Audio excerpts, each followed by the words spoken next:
সালামু আলাইকুম সবাইকে। কি অবস্থা সবার? আমার প্রিয় এইচএসসি 26 ক্লাস 11 কেমন আছে সবাই? সবার কাছে একটু জানতে চাই। ওয়ালাইকুম আসসালাম ওয়া রাহমাতুল্লাহি ওয়া বারাকাতুহু। আলহামদুলিল্লাহ, আলহামদুলিল্লাহ আমি বেশ ভালো আছি। আমি বেশ ভালো আছি। সবাই কেমন আছে? আমি সবার কাছে একটু জানতে চাই, সবাই কেমন আছে? একযোগে আমাকে সবাই সালাম দিচ্ছে। সবার নাম নেয়া এভাবে পসিবল না। আমি একসাথে সবাইকে বলছি, ওয়ালাইকুম আসসালাম ওয়া রাহমাতুল্লাহি ওয়া বারাকাতুহু। আমি আলহামদুলিল্লাহ অনেক, অনেক ভালো আছি। অনেক ভালো আছি আলহামদুলিল্লাহ। কিছুটা পারিবারিক সমস্যা বলব না, সীমাবদ্ধতাই বলব। আমার মা, আমি অনেক সময় ক্লাসে বলেছি, তিনি দীর্ঘ সময় ধরে অসুস্থ। তিনি একজন পার্কিনসন্স রোগের পেশেন্ট এবং এই রোগটার কোনো চিকিৎসা আবিষ্কৃত হয় নাই পৃথিবীতে। কোনো পার্মানেন্ট কিওর আবিষ্কার হয় নাই। তাকে বেশ কয়েকবার দেশের বাইরেও নিয়ে যাওয়া হয়েছিল। কিন্তু যেহেতু এটার চিকিৎসাই আবিষ্কার হয় নাই, ডাক্তার বলেই দিয়েছে যে এটাকে আসলে আ মেনে নেওয়া ছাড়া কিছু করার নাই। তো উনি এই মুহূর্তে খিলগাঁওয়ের খিদমা হাসপাতালে ভর্তি আছেন। উনি গত মাস দেড়েক আগেও ভর্তি ছিলেন।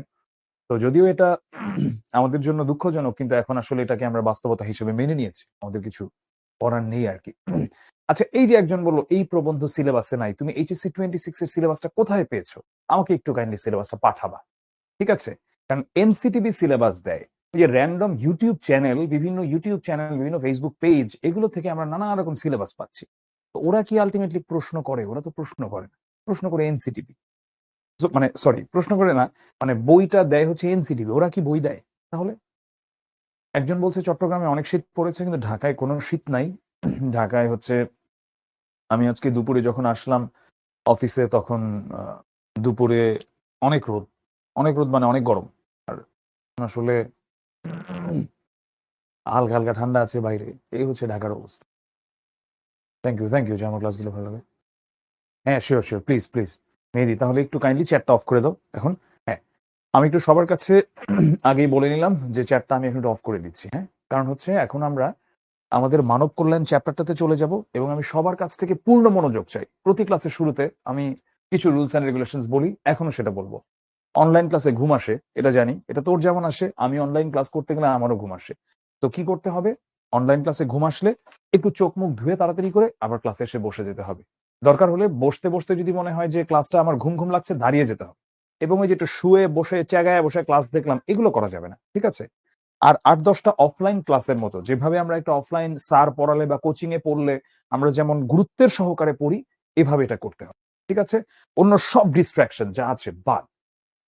আজকে একটা ছোট্ট গল্প দিয়ে শুরু করব। গল্পটা আজ থেকে অনেক বছর আগে আমার একজন শিক্ষক, আমার একজন গুরু, তিনি বলেছিলেন, "মূলধন হইতেছে নিঃশেষ।" এটা ছিল গল্পটার কথা। মূলধন হইতেছে নিঃশেষ। বরফ আনলো, বরফ এনে বাজারে বিক্রি করছেন একজন জনৈক বিক্রেতা। সেটা আজ থেকে অনেক বছর আগের কথা, যখন ফ্রিজিং বা এই ধরনের বরফের এভেইলেবিলিটি ছিল না। এবং তিনি বারবার একটা কথা বলছেন যে, নিয়ে যান, মূলধন হইতেছে নিঃশেষ। নিয়ে যান, মূলধন হইতেছে নিঃশেষ।" মানে কি? মানে এই যে জিনিসটা উনি আনলো বরফটা, এটা তো মূলধন বা ক্যাপিটাল। এটা নিঃশেষ হয়ে যাচ্ছে, এটা শেষ হয়ে যাচ্ছে আস্তে, আস্তে। সময় এমন একটা বিষয়, এটার মতো ইনভ্যালুয়েবল কোনো কিছু পৃথিবীতে আর নেই। কারণ এটাও এই মূলধন হইতেছে নিঃশেষের মতো। দেখ, তোকে নির্দিষ্ট সময় দিয়েছে আল্লাহ। তোকে ইচ্ছার স্বাধীনতা দিয়েছে যে তুই কি করবি। তুই চাইলে এখন ক্লাস করতে পারিস, চাইলে বাইরে গিয়ে সিগারেট খেতে পারিস, তুই চাইলে নামাজ পড়তে পারিস, বা যেকোনো খারাপ কাজ, ভালো কাজ, যেকোনো কিছু করার স্বাধীনতা আমাকে দিয়েছে। খারাপ কি ভালো সেটা আমাকে বলে দিয়েছে। কিন্তু আমি চাইলে খারাপ কাজটাও করতে পারবো, চাইলে ভালো কাজটাও করতে পারবো। ওটা আমার উপর ডিপেন্ড করতেছে। কিন্তু বিচার হবে সেটার। তো আমাকে যে ক্যাপিটালটা দিয়ে দেওয়া হয়েছে, সবাইকে ক্যাপিটালটা দিয়ে দেওয়া হয়েছে সময়। কেউ ওটাকে ইউটিলাইজ করে, বেশিরভাগ মানুষ এটাকে ইউটিলাইজ করে না। একটা কথা প্রচলিত আছে যে টাইম ইজ মানি, যে সময় নাকি অর্থের মতো বা টাকার মতো। এটা একটা ফালতু কথা। কারণ টাকা তো উপার্জন করা যায়। আজকে আমার পকেট থেকে ৳৫০০ চলে গেল। আল্লাহ যদি আমাকে শক্ত সামর্থ্য রাখে এবং আমার প্রতি আমার রিজিকে রাখে, অবশ্যই আমি ৳৫০০ তো আমি আবার উপার্জন করতে পারবো। আজকের দিনটা আমার জীবন থেকে চলে গেছে। এটা আমি কোনভাবে রিভার্স করতে পারবো? রিভার্স করতে পারবো নাকি এটা? এটা তো ওয়ান টাইম, শেষ। আজকের দিন গেছে মানে গেছে, শেষ। এইটা আর ফিরে আসবে না। এটা কখনোই ফিরে আসবে না। এখন খালি টাইম দিলেই হয় না। যে অনেকেই আমাকে এই প্রশ্ন করে যে, "ভাইয়া কতক্ষণ পড়বো? স্যার কত ঘন্টা পড়বো?" আসলে সময় কতক্ষণ তার চেয়ে গুরুত্বপূর্ণ হচ্ছে আমার ওখানে ফোকাস কতটুকু আছে। এখন আমরা এমন একটা যুগে আছি যেই যুগে হচ্ছে একটা ডিস্ট্রাকশন এর ওয়ার্ল্ড। মানে যেই কাজটাই কিন্তু আমরা রিপিটেটিভলি করতে থাকি। মানে বারবার করতে আমরা কিন্তু এটাতে একটা মানে পণ্ডিত হয়ে যাই বা একটা অভিজ্ঞ মানুষ হয়ে যাই। আমরা এখন সবাই খুব অভিজ্ঞ হয়ে গেছি ডিস্ট্রাক্টেড হওয়াতে। কিভাবে ডিস্ট্রাক্টেড হওয়া যায়, কিভাবে মনোযোগ রাখা যায় না। মানে যেকোনো গুরুত্বপূর্ণ কথা বললে আমি এটাতে মনোযোগ রাখবো না। আমার ইমোশনটাকে সস্তা করে ফেলতেছি। এটার মূল কাজটা করে Facebook, কারণ Facebook হচ্ছে আমাদেরকে অনেক scattered ইমোশন শো করে। বিক্ষিপ্ত আবেগ। যেমন এই দেখলাম কেউ মারা গেছে, এই দেখলাম কারো বেবি হয়েছে, এই দেখলাম কারো বিয়ে হয়েছে, এই দেখলাম কেউ সরকারকে গালাগালি করছে, এই দেখলাম কেউ আওয়ামী লীগকে গালাগালি করছে, এই দেখলাম কেউ ইউনূস সরকারকে গালাগালি করছে, এই দেখলাম কেউ বিএনপিকে গালাগালি করছে।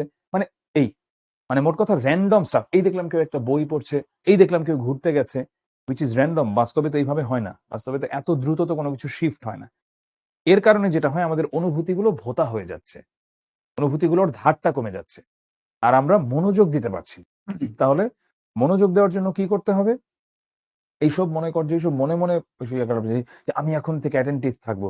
আমি এখন থেকে পুরা টাইম এই ক্লাসে মনোযোগ দিব। ভাই এইভাবে হবে না। ওই মোবাইল থেকে Facebook বা অন্যান্য যা অপ্রয়োজনীয় অ্যাপ আছে ওগুলোকে পারলে কোয়াইট আওয়ার্স বা ডু নট ডিস্টার্ব নানা রকম মুড আছে ওই অ্যান্ড্রয়েডে ওটা দিয়ে রাখা। নতুবা ওগুলোকে রীতিমতো ডিলিট করে শেষ। সহজ হিসাব। বা ওগুলোকে ব্লক করে রাখা ওই অ্যাপগুলো। শেষ। আর যদি কম্পিউটারে ক্লাস করি মোবাইলটাকে দূরে অন্য জায়গাতে রেখে আসি। ঠিক আছে? এটা যদি আমরা করতে পারি তাহলে আমি এতটুকু বিশ্বাস মানে আমার উপর এতটুকু বিশ্বাস রাখতে পারি যে ইনশাআল্লাহ এইচএসসি কেন অ্যাডমিশন টেস্ট কেন জগতে মানে যত পরীক্ষা আছে জীবনে যেটাই তোমার অ্যাটেম্প্ট নেবার প্রয়োজন পড়ে না কেন, তুমি ইনশাআল্লাহ সেটাতে খুব ভালো করতে পারবা। কারণ তুমি ফোকাস দিতে শিখেছো। এই ফোকাসটাই হচ্ছে সবচেয়ে প্রয়োজনীয়। চলে যাচ্ছি আজকের অধ্যায়ে। মানব কল্যাণ আজকে পড়াবো। ছোট করে আমার পরিচয়টা এখানে আছে। কিন্তু আমার মনে হয় না আমার পরিচয়টা দেওয়ার আর তেমন প্রয়োজন আছে। কারণ আমি আমার পরিচয়টা এর আগে অনেকবার আসলে দেওয়া হয়েছে। সো আমার পরিচয়টা আসলে দেওয়ার আমি মনে করি না তেমন প্রয়োজন আছে। তো আমরা আজকে ১ম এ আবুল ফজলকে নিয়ে একটু কথা বলব। হ্যাঁ? আর আমরা একটা খাতায় কিন্তু সবসময় লিখব বাংলা। আমি সবসময় এটা বলি। বাংলা একটা খাতায় আমরা লিখব এবং ক্লাসের মাঝখানে কোনো প্রশ্ন নিব না। আমি প্রশ্নোত্তরের সময় দিব। যথেষ্ট সময় দিব তখন প্রশ্ন করবা।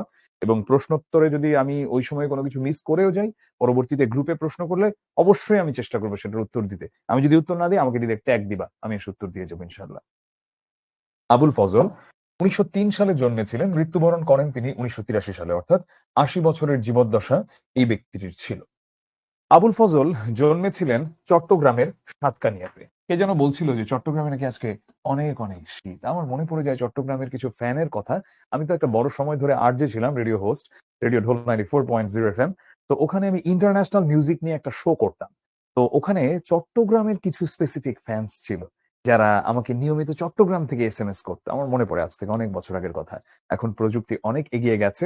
তোমার হাত থেকে পকেট থেকে মোবাইলটা বের করলে এখন আ আ শর্টস, TikTok হেন-তেন। হ্যাঁ, তখনও ছিল ইন্টারনেট এন্ড এভরিথিং। কিন্তু তখন এতটা মানে এতটা অ্যাডভান্সড ছিল না সবকিছু। এনিওয়ে তার পিতার নাম ফজলুর রহমান। আচ্ছা, পিতামাতার নাম কি আসে? লেখক পরিচিতি বা কবি পরিচিতির এগুলো কি এমসিকিউ তে আমাদের আসে? না, এগুলো আসে না। লেখক পরিচিতি থেকে কি আমাদের কখনো জ্ঞানমূলক প্রশ্ন আসে? না, জ্ঞানমূলক প্রশ্ন আসে না। লেখক পরিচিতি থেকে আমাদের মূলত কি আসে? লেখক পরিচিতি থেকে সবচেয়ে বেশি আসে যেটা, সেটা হলো তার যে গ্রন্থ, তিনি কি বই লিখেছেন এগুলা থেকে। তারপরে তার জন্মস্থান, মৃত্যুস্থান থেকে আসে এবং তার জীবনে যদি কোনো ইম্পোর্টেন্ট ইভেন্ট থেকে থাকে বা তার যদি কোনো বিশেষ পরিচয় থেকে থাকে সেইটা আসে। ঠিক আছে? সেটা নিয়ে প্রশ্ন আসে। আমি আমি আমি দেখাচ্ছি।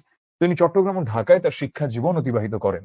স্কুল শিক্ষক হিসেবে কর্মজীবন শুরু করে প্রায় ৩০ বছর তিনি কলেজে অধ্যাপনা করেছেন। মানে তিনি কলেজের প্রফেসর ছিলেন বা কলেজের টিচার ছিলেন। চট্টগ্রাম বিশ্ববিদ্যালয়ের উপাচার্য ও রাষ্ট্রপতির উপদেষ্টার দায়িত্ব পালন করেন তিনি। তাহলে আমরা বুঝতে পারছি তিনি তার ক্যারিয়ারেও অত্যন্ত সফল ছিলেন। কারণ তিনি চট্টগ্রাম ইউনিভার্সিটির মতো দেশের অন্যতম একটা বিশ্ববিদ্যালয়ের উপাচার্য ছিলেন এবং রাষ্ট্রপতির উপদেষ্টার দায়িত্ব তিনি পালন করেছেন। তার মানে বোঝাই যাচ্ছে এটা চারটিখানি কোনো বিষয় নয়। রাষ্ট্রপতির উপদেষ্টা আর চট্টগ্রাম বিশ্ববিদ্যালয়ের মতো একটা জায়গার উপাচার্যের মতো কাজ, এটা কোনো চারটিখানি কথা নয়। তো তিনি এই যে ২ টা কাজের সঙ্গে তিনি নিজেকে জড়িয়ে রেখেছিলেন, সেখান থেকে কি আমরা এরকম একটা কনক্লুশনে আসতে পারি? আমরা করি কি? আমরা আমাদের পরিবারকে, আমরা আমাদের পরিবেশকে খুব দ্রুত ব্লেম দিয়ে দেই। আরে আমি তো ক্রিকেটার হইতে চাইছিলাম। আরে আমি তো মিউজিশিয়ান হইতে চাইছিলাম। আমি তো অমুক হইতে চাইছিলাম, অমুক হইতে চাইছিলাম। ইস! খালি পারলাম না। আমার আব্বার লিগা, আমার আম্মার জন্য। এটা সেটা। এটা আসলে কতটুকু সত্য? তুমি এমন কি এমনটা করে দেখিয়েছ যেটার জন্য বলা যাবে? এবং আরে আমি তো একটু ক্রিয়েটিভ, আমি একটু গান বাজনা করি, তাই আমার একটু আসলে ওইরকম একটু লাগে, একটু সিগারেট খাওয়া লাগে বা আমার এরকম একটু প্রেম করা লাগে। মানে এই ধরনের চিন্তা ভাবনা আসলে কোথা থেকে আমাদের মনে উদয় হয়েছে আমরা জানি না। কিন্তু দেখো তিনি তার সাহিত্যিক হিসেবে তার যে মর্যাদা আর তার যে ক্যারিয়ারটা সেটাও কি কোনো অংশে কম? সেটাও তো কোনো অংশে কম না। তাহলে আমরা এখানে একটা বিষয় বলতে পারি যে আমরা যখন কোনো বিষয়ে আমি সেটা করতে চাই, সেটাতে আমি যদি একটা এক্সিলেন্সি শো করতে পারি বা এটাতে যদি একটা ভালো কিছু করে দেখাতে পারি, আপনা আপনি আপনা আপনি সেটার প্রতি কিন্তু মানে আমার পারিপার্শ্বিকতার একটা আ আগ্রহ চলে আসে যে আমাকে সেখানটাতে দেওয়া যায়। যেমন ধরো ফিল নাইটের কথা যদি বলি, 'শু ডগ' বইটা যিনি লিখেছেন ফিল নাইট উনি হচ্ছেন নাইকির প্রতিষ্ঠাতা। পৃথিবীর বিখ্যাত যে জুতার কোম্পানি নাইকি। তো স্পোর্টস শু মেইনলি ওরা বানায়। রানিং শু বানায় মেইনলি ওরা। বাট মোট কথা স্পোর্টস এর জিনিসপত্র বানায়। নাইকির শু যদিও নাইকির হচ্ছে স্পোর্টস শু ছাড়াও আছে কিন্তু নাইকির শু মেইনলি রানিং এর জন্যই নাইকি বানায়। আমার খুব শখ ছিল আমি একবার এক জোড়া কিনেছিলাম আজ থেকে বেশ অনেক আগে আমেরিকা থেকে। তো নাইকি সেই ফিল নাইট তার খুব ইচ্ছা ছিল যে সে হচ্ছে অলিম্পিকে দৌড়াবে আমেরিকার হয়ে। তো হি ওয়াজ অ্যান আমেরিকান। তো আমেরিকান হয়ে আমেরিকার পতাকা হাতে নিয়ে তিনি দৌড়াবেন অলিম্পিকে। তিনি বেশ ভালো দৌড়াতেন। তার মায়েরও স্বপ্ন ছিল যে ছেলে একসময় অলিম্পিকে দৌড়াবে আমেরিকার হয়ে। তো অলিম্পিকে আমেরিকার টিম কিন্তু একদম খারাপ না। যথেষ্ট ভালো টিম। ইউএস এর যে টিমটা যায়। তিনি দেখলেন তিনি ভালো দৌড়ান। তিনি আবার অতটাও ভালো দৌড়ান না যে ইউএস এর হয়ে অলিম্পিকে দৌড়াবেন। তো আস্তে, আস্তে তিনি তার চিন্তাটাকে তখন ডাইভার্ট করলেন। যে না, ঠিক আছে, আমি বিজনেস স্টাডিজ এ পার্সু করি বা বিজনেস স্টাডিজ নিয়ে পড়াশোনা করি। তো এই যে ফিল নাইটের চিন্তা, এই চিন্তার সাথে আমি আবার লিংক করতে পারি আরেকটা বইয়ের 'আর্ট অফ ওয়ার' তানজুর। যে বইটা আজ থেকে অনেক, অনেক আগে লেখা। মানে অনেক আগে লেখা এই বইটা 'সানজুর'। তো 'সানজুর' একটা কথা আমার খুব হৃদয়ের মাঝে নাড়া দেয়। দেখো, তোমাকে দিয়ে কি হবে? এটার চেয়ে আগে আমাকে বুঝতে হবে আমাকে দিয়ে কি হবে না। কথার আগে আমি কিন্তু নেতিবাচক কথা বলছি না বা নেগেটিভ কথা বলার জন্য বলছি না। এখন আমাকে যেই ওষুধই খাওয়ানো হোক আর আমাকে যেই ট্রেনিং এ দেওয়া হোক, আমি আসলে জাতীয় দলের ক্রিকেটারের মতো খেলতে পারব না। ঠিক আছে? বা একটা র‍্যান্ডম মানুষকে যতই প্র্যাকটিস করানো হোক আর যাই হোক না কেন, সে অনেক বড় কোনো মিউজিশিয়ানের মতো এভাবে গাইতে পারবে না বা বাজাইতে পারবে না। তো তাহলে মানুষ কি চেষ্টা করলেই কি পারে সবকিছু? মানুষ চেষ্টা করলেই পারে? চেষ্টা করলেই পারে, একটা লিমিট পর্যন্ত পারে। লিমিটলেস আমরা যেটা বলি, লিমিটলেস ঠিক আছে কিন্তু সেটার আমাদের দেখতে হবে। আর আমাদের শুধু চেষ্টা করলে হবে না। আমাদের ঐরকম একটা এনভায়রনমেন্ট তৈরি করতে হয়। তখন হচ্ছে আমরা খুব দ্রুত সেটাতে যেতে পারি। যেমন ধরো এই যে নতুন বছরে নানা ধরনের নিউ ইয়ারস রেজোলিউশন। আমি হ্যান কারেঙ্গা, ত্যান কারেঙ্গা, পিটিয়ে ছাগল ম্যান কারেঙ্গা, তালের পাখায় ফ্যান কারেঙ্গা, এরকম টাইপ একটা অবস্থা। খামোকাই প্যান প্যান করেঙ্গা। কিন্তু এটা কেউ খেয়াল করে না যে আমার এই রেজোলিউশন নিউ ইয়ার্স নতুন বছরে এই করব সেই করব। ওটা তো ভাই জানুয়ারি যেতেই সব শেষ। অলরেডি অর্ধেকের শেষ। নিউ ইয়ার্স রেজোলিউশন এইভাবে হয় না আসলে। ধ্যান করব ত্যান করব বলে। ফজরের নামাজ পড়তে চাই। সকালে উঠতে পারি না ঘুম থেকে। ফাইন। আমার যে আশেপাশে ৫ টা বা ২ টা ৪ টা ফ্রেন্ড বা আমার বড় ভাই, ছোট ভাই যারা নিয়মিত ফজরের নামাজ পড়তে চায় তাদেরকে বলো তোমাকে ফোন দিতে। যাওয়ার সময় সবাই তোমাকে ফোন দিবে। চক্ষু লজ্জায় হলেও তখন তুমি যাবা। যাও এইভাবে ২০ দিন, ২১ দিন, ২২ দিন, ২৪ দিন তোমার দেহ ঘড়ি, তোমার এরপরে ফজরের নামাজের সময় তোমার আজানের আগে তোমার বডি তোমাকে ঠাস করে উঠায় ফেলবে। এটাই হয়। তুমি সিস্টেমের মধ্যে তুমি যে তাদেরকে বললা ফোন দিয়ে, কারণ তারা তো যায় ওখানে। তুমি তাদের সাথে মিলে গেলা। আর তুমি যদি ভাবো আমি করব, তারপর যে লিখলা, লেখা ওই যে ওই টেবিলের সামনে টাঙাইলা। এগুলো আসলে কাজ করে না। এগুলো হচ্ছে মানে সাময়িক ভাল লাগে এটা বলতে ভাল লাগে যে আমি অমুক করব, আমি অমুক করব। এটা সাময়িক ভাল লাগে। কিন্তু ওই সিস্টেমে যদি আমরা না ঢুকে থাকি তাহলে আসলে হয় না। এনিওয়ে চলে যাচ্ছি আবার পড়ায়। সমাজ ও সমকাল সচেতন সাহিত্যিক এবং প্রগতিবাদী বুদ্ধিজীবী হিসেবে তিনি সমধিক খ্যাত। আচ্ছা, তিনি ছিলেন কেমন? সমাজ এবং তার সময়টা নিয়ে তিনি যথেষ্ট সচেতন একজন সাহিত্যিক ছিলেন এবং প্রগতিবাদী বুদ্ধিজীবী। হোয়াট ইজ প্রগতিবাদী বুদ্ধিজীবী? প্রগতিবাদী বুদ্ধিজীবী হচ্ছে তিনি এমন ধরনের বুদ্ধিজীবী ছিলেন যিনি যার চিন্তাধারা যথেষ্ট অ্যাডভান্সড ছিল এবং তিনি মানে তার চিন্তার মধ্যে সেকেলে ভাব বা পুরনো ভাবটা কম ছিল। ছাত্র জীবনে তিনি যুক্ত হন বুদ্ধির মুক্তি আন্দোলনে, অন্যদের সঙ্গে প্রতিষ্ঠা করেন মুসলিম সাহিত্য সমাজ। আমি এটাতে 3 স্টার দিয়ে দিচ্ছি। বুদ্ধির মুক্তি আন্দোলন এটা ছাত্র জীবনে তিনি যুক্ত হন বুদ্ধির মুক্তি আন্দোলন এবং অন্যদের সঙ্গে প্রতিষ্ঠা করেন মুসলিম সাহিত্য সমাজ। তো এটাকে আমি 3 স্টার দিয়ে দিলাম কজ এইটা দিয়ে আমরা বুঝতে পারি যে এই বুদ্ধির মুক্তি আন্দোলন অন্যদের সঙ্গে প্রতিষ্ঠা করেন মুসলিম সাহিত্য সমাজ। এটা কেন আমি 3 স্টার দিলাম? কারণ এই বুদ্ধির মুক্তি আন্দোলন নিয়ে হচ্ছে অনেক প্রশ্ন আসে। যখনই আবুল ফজলকে নিয়ে প্রশ্ন আসে এই প্রশ্নটা চলে আসে যে নিচের কোন লেখক বা নিচের কোন সাহিত্যিক বুদ্ধির মুক্তি আন্দোলনের সঙ্গে জড়িত ছিলেন। কথাশিল্পী হিসেবে যদিও তিনি পরিচিতি অর্জন করেন, তিনি ছিলেন মূলত চিন্তাশীল একজন প্রাবন্ধিক।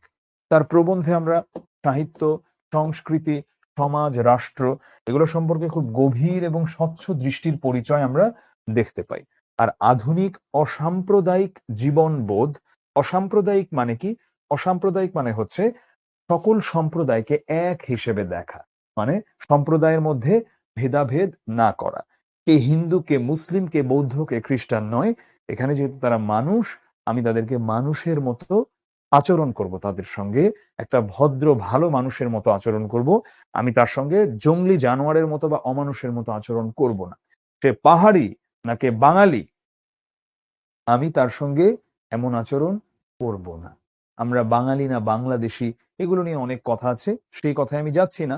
তবে যদি বলো আমরা বাংলাদেশি, এটা হচ্ছে আমাদের প্রথম এবং প্রধান পরিচয়। আমরা কি বাঙালি? আমরা সবাই বাঙালি না। কারণ যিনি পাহাড়ি আমি তার প্রতি পূর্ণ শ্রদ্ধা রাখি। আমি ক্যাডেট কলেজে প্রত্যেকটা ব্যাচে ক্যাডেট কলেজে হচ্ছে পাহাড়ি পড়ে, আদিবাসী কোটা থেকে আসে। আমার নিজেরও বন্ধু ছিল, আমার ব্যাচমেট। তো হি ওয়াজ আ মারমা। আমার নিজের কলিগ আছে পাহাড়ি। আমি কি তাকে বলতে পারি সে বাঙালি? কিভাবে সে বাঙালি? তার পূর্বপুরুষের যে সংস্কৃতি আর আমার সংস্কৃতি তো এক নয়।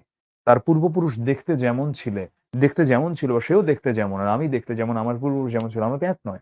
আমরা ভিন্ন জাতি। আমরা জাতে বাঙালি নই। ও সে একটা আলাদা জাতি, আমি একটা আলাদা জাতি। কিন্তু আমরা একই দেশের মানুষ। আমরা বাংলাদেশী। ঠিক আছে? স্বদেশ ও ঐতিহ্যপ্রীতি, মানবতা, শুভবোধ এগুলো তার সাহিত্যকর্মের মূল বিষয় ছিল। সাহিত্য কৃতির জন্য মানে তার সাহিত্যের ভালো ভালো বিষয়ের জন্য তাকে একটা পুরস্কার দেওয়া হয়। সেটা কি? সেটা হচ্ছে বাংলা একাডেমি পুরস্কার। তবে এটা সহ আরো নানা পুরস্কারে তিনি ভূষিত হয়েছেন। ১৯৮৩ খ্রিস্টাব্দের ৪ঠা মে চট্টগ্রামে তার জীবনাবসান ঘটে। ১৯৮৩ খ্রিস্টাব্দের ৪ঠা মে চট্টগ্রামে তার জীবনাবসান ঘটে। ১৯৮৩ সালের ৪ঠা মে তাহলে তিনি মৃত্যুবরণ করেন চট্টগ্রামে, যে চট্টগ্রামে তিনি জন্মেছিলেন সাতকানিয়াতে। তার উপন্যাস এখানে আমরা দেখতে পাচ্ছি চৌচির এবং রাঙা প্রভাত, গল্পগ্রন্থ মাটির পৃথিবী এবং মৃতের আত্মহত্যা। এগুলো থেকে নিয়মিত প্রশ্ন আসে, তাই আমি এগুলো আলাদা করে দাগিয়ে দিচ্ছি। এবং দিনলিপি, রেখাচিত্র আর হচ্ছে দুর্দিনের দিনলিপি। দিনলিপি কি? দিনলিপি হলো গিয়ে ডায়েরি। তাহলে একটা ডায়েরি কখন সাহিত্যের মর্যাদা পায়? যখন এই ডায়েরির ভেতরের লেখাটা আর সাধারণ আর ৮-১০টা ডায়েরির মতো থাকে না। তার প্রবন্ধ গ্রন্থগুলো আমরা এখানে দেখতে পাচ্ছি। এখানে প্রবন্ধ গ্রন্থগুলো আছে এবং এই মানবতন্ত্র গ্রন্থটা, এটা আমি স্পেসিফিক্যালি 3 স্টার দিয়ে দিলাম। এটা থেকে অনেকবার অবজেক্টিভ প্রশ্ন এসেছে। মানবতন্ত্র এটা কার লেখা? এই প্রবন্ধ গ্রন্থটা আবুল ফজলের লেখা। প্রবন্ধ পাঠের আগে আমি একটা বিষয় বলে নেই। আমাদের অনেকের মনে এই ধারণা আছে, যদি আমি ফকির খাওয়াই, শুক্রবার নামাজের পরে, জুম্মার নামাজের পরে ফকিরকে ২ টা টাকা দেই, ৫ টা টাকা দেই, তাতে বোধহয় অনেক দান হয়ে গেল। অনেক দান হয়ে গেল। তোমাদেরকে একটা জায়গার কথা বলি। আজকে ক্লাস শেষ করে সার্চ দিই। দুদুমিয়ার গলি, এটা ঢাকার মান্ডাতে। মান্ডা এলাকাটাকে ওই কমলাপুর মুগদা ওই সাইডটাতে এটা। দুদুমিয়ার গলি। ওটা হচ্ছে হাব অফ ফকির বা ভিক্ষুক। তোমার মনে কখনো মনে হয়েছে এমন? আচ্ছা, এই ভিক্ষুকটা প্রতিদিন এখানে এসে ভিক্ষা করে। তিনি তো হাঁটতে পারেন না দেখি। কিভাবে হচ্ছে একদম পা টেনে টেনে চলে বা একদম বুকে ভর দিয়ে চলে। তিনি এইভাবে আসেন কিভাবে এখানে? মানে কেউ না কেউ তো তাকে দিয়ে যায়। আবার তিনি এখান থেকে যান কিভাবে? কেউ না কেউ তো তাকে নিয়ে যায়। এটা কখনো মনে হয়েছে তোমাদের মনে? আমার বিশ্বাস একবার হলেও মনে হয়েছে তোমাদের মনে। অবশ্যই মনে হয়েছে। তোমাদের যদি এটা মনে হয়ে থাকে তাহলে আচ্ছা আমি যদি একটা রিজুম করি। আমি আসলে একটা ইন্টারেস্টিং কথায় গেছি। যে এই যে জিনিসটা পড়াচ্ছি এটার সাথে এটা পুরোপুরি রিলেটেড এবং এটা যদি আজকে হচ্ছে মানে এই কনসেপ্টটা বুঝতে পারলে আর আর আর আসলে কিছু প্রয়োজন নাই। এখানে পুরো ডেটা নিয়ে বলছে কারো এটা কি মনে হইছে কিনা একটু জানি তো তোমাদের কাছে? হ্যাঁ, একটু লিখো তো। কারো কাছে এটা কখনো মনে হইছে? হ্যাঁ? আচ্ছা, মনে হইছে। আমি বলছিলাম কিসের কথা? মান্ডার দুদু মিয়ার গলির কথা বলতেছিলাম। আজ থেকে অনেক বছর আগে এটা নিয়ে একটা ফিচার হয়েছিল। আমার এখন মনে পড়ে। আমার দেশ পত্রিকায় না নয়া দিগন্ত পত্রিকায় যিনি হয়েছিল। আচ্ছা। তারপরে আরো একটা জিনিস তোমার মনে হয় কিনা আমাকে এটাও বলো। যে তুমি দেখবা অনেক সময় একজন ভিক্ষুক দেখে তোমার মায়া লাগবে। কারণ ভিক্ষুক তো করুণা চায় মানুষের কাছে। তাই না? ভিক্ষুক তো অসহায় সাজতে চায় তোমার কাছে। যে একটু টাকা দেন, কিছু খাই না, ভাত খাবো। তুমি দিলা। ৳১০ বা ৳৫। এখন তো ৳২ দিলে আরো গালি দিয়া চলে যায় অনেক ভিক্ষুক। ৳১০ দিলা। আমি আছি বাসায়, আমার কাছে আসলো শুনি। আমি ধরো ৳১০ দিলাম বা ৳৫ দিলাম। তুমি অবজার্ভ করবা তাকে যে সে কি আসলে টাকাটা নিয়ে ভাত খায় কিনা। তুমি দেখবা সে ওই ১ ঘন্টা ধরে শুধু ভাত খাওয়ার টাকাই নিচ্ছে এবং ওই ১ ঘন্টায় সে যেই পরিমাণ টাকা উঠায় ফেলছে, এই টাকা দিয়ে উনি একা না, এই টাকা দিয়ে কয়েকজন ভাত খাইতে পারবে। কয়েকজন ভাত খাইতে পারবে। তো ভিক্ষাবৃত্তিকে প্রমোট কি রিলিজিয়ন করছে? এখানে রিলিজিয়নের কথাও আসবে একটু পর, ধর্মের কথাও আসবে। কোন ধর্ম প্রমোট করছে? সনাতন ধর্ম? ইসলাম ধর্ম? কোন ধর্মই প্রমোট করে নাই ভিক্ষাবৃত্তিকে। রাসূলের কাছে যখন একজন আসলেন, রাসূল যদি বলে দিত যে উনার যে পরিমাণ সাহাবা ছিলেন যে তাদের বাসায় প্রতিদিন করে খাক ৩৬৫ দিন তেমনি পার হয়ে যাব। এটা কি ইয়ে করে নাই? কি আছে যাও সব বিক্রি করে নিয়ে আসো। একটা কুঠার, যাও বনে যাও গিয়ে কাঠ কাটো, কাঠ কেটে বেচা খাও। তাও ফাত্রামি করার টাইম নেই, ভিক্ষা করার টাইম নেই। আমাদের ধর্মে যেই পেশাকে ধরো সবচেয়ে নিম্নমানের হালাল মানে হালাল পেশা কিন্তু সবচেয়ে নিকৃষ্ট পেশা সেটা হচ্ছে ভিক্ষাবৃত্তি। তত কন্ডিশন আছে ভিক্ষাবৃত্তি তো আর সবাই তো ভিক্ষাবৃত্তি করতে পারবে না। তো যখন আমরা এই ধরনের কাজগুলা করি, ওই যে তুমি ভিক্ষুককে টাকা দিলা না ৳৫ বা ৳১০ তো আমার কাছে আসলো ৳১০ দিলাম। তোমার বন্ধুর কাছে গেলো ৳১০ দিল। ওই যে ও খায় না, ও খাবে। খাইতে যাচ্ছে। ওকে অবজার্ভ করো। ১ ঘন্টা ধরে ৳১০ চাবে। তোমার কাছে মনে হইতে পারে এখন অনেকে আছে আসলেই যাদের সত্যিই প্রয়োজন সেটা হয়তো আমাদের দেখে অনেক সময় বুঝতে হবে যে অনেক বয়স্ক মহিলা মানুষ বা পুরুষ মানুষ। তো বাকিদের ক্ষেত্রে জিনিসটা কি?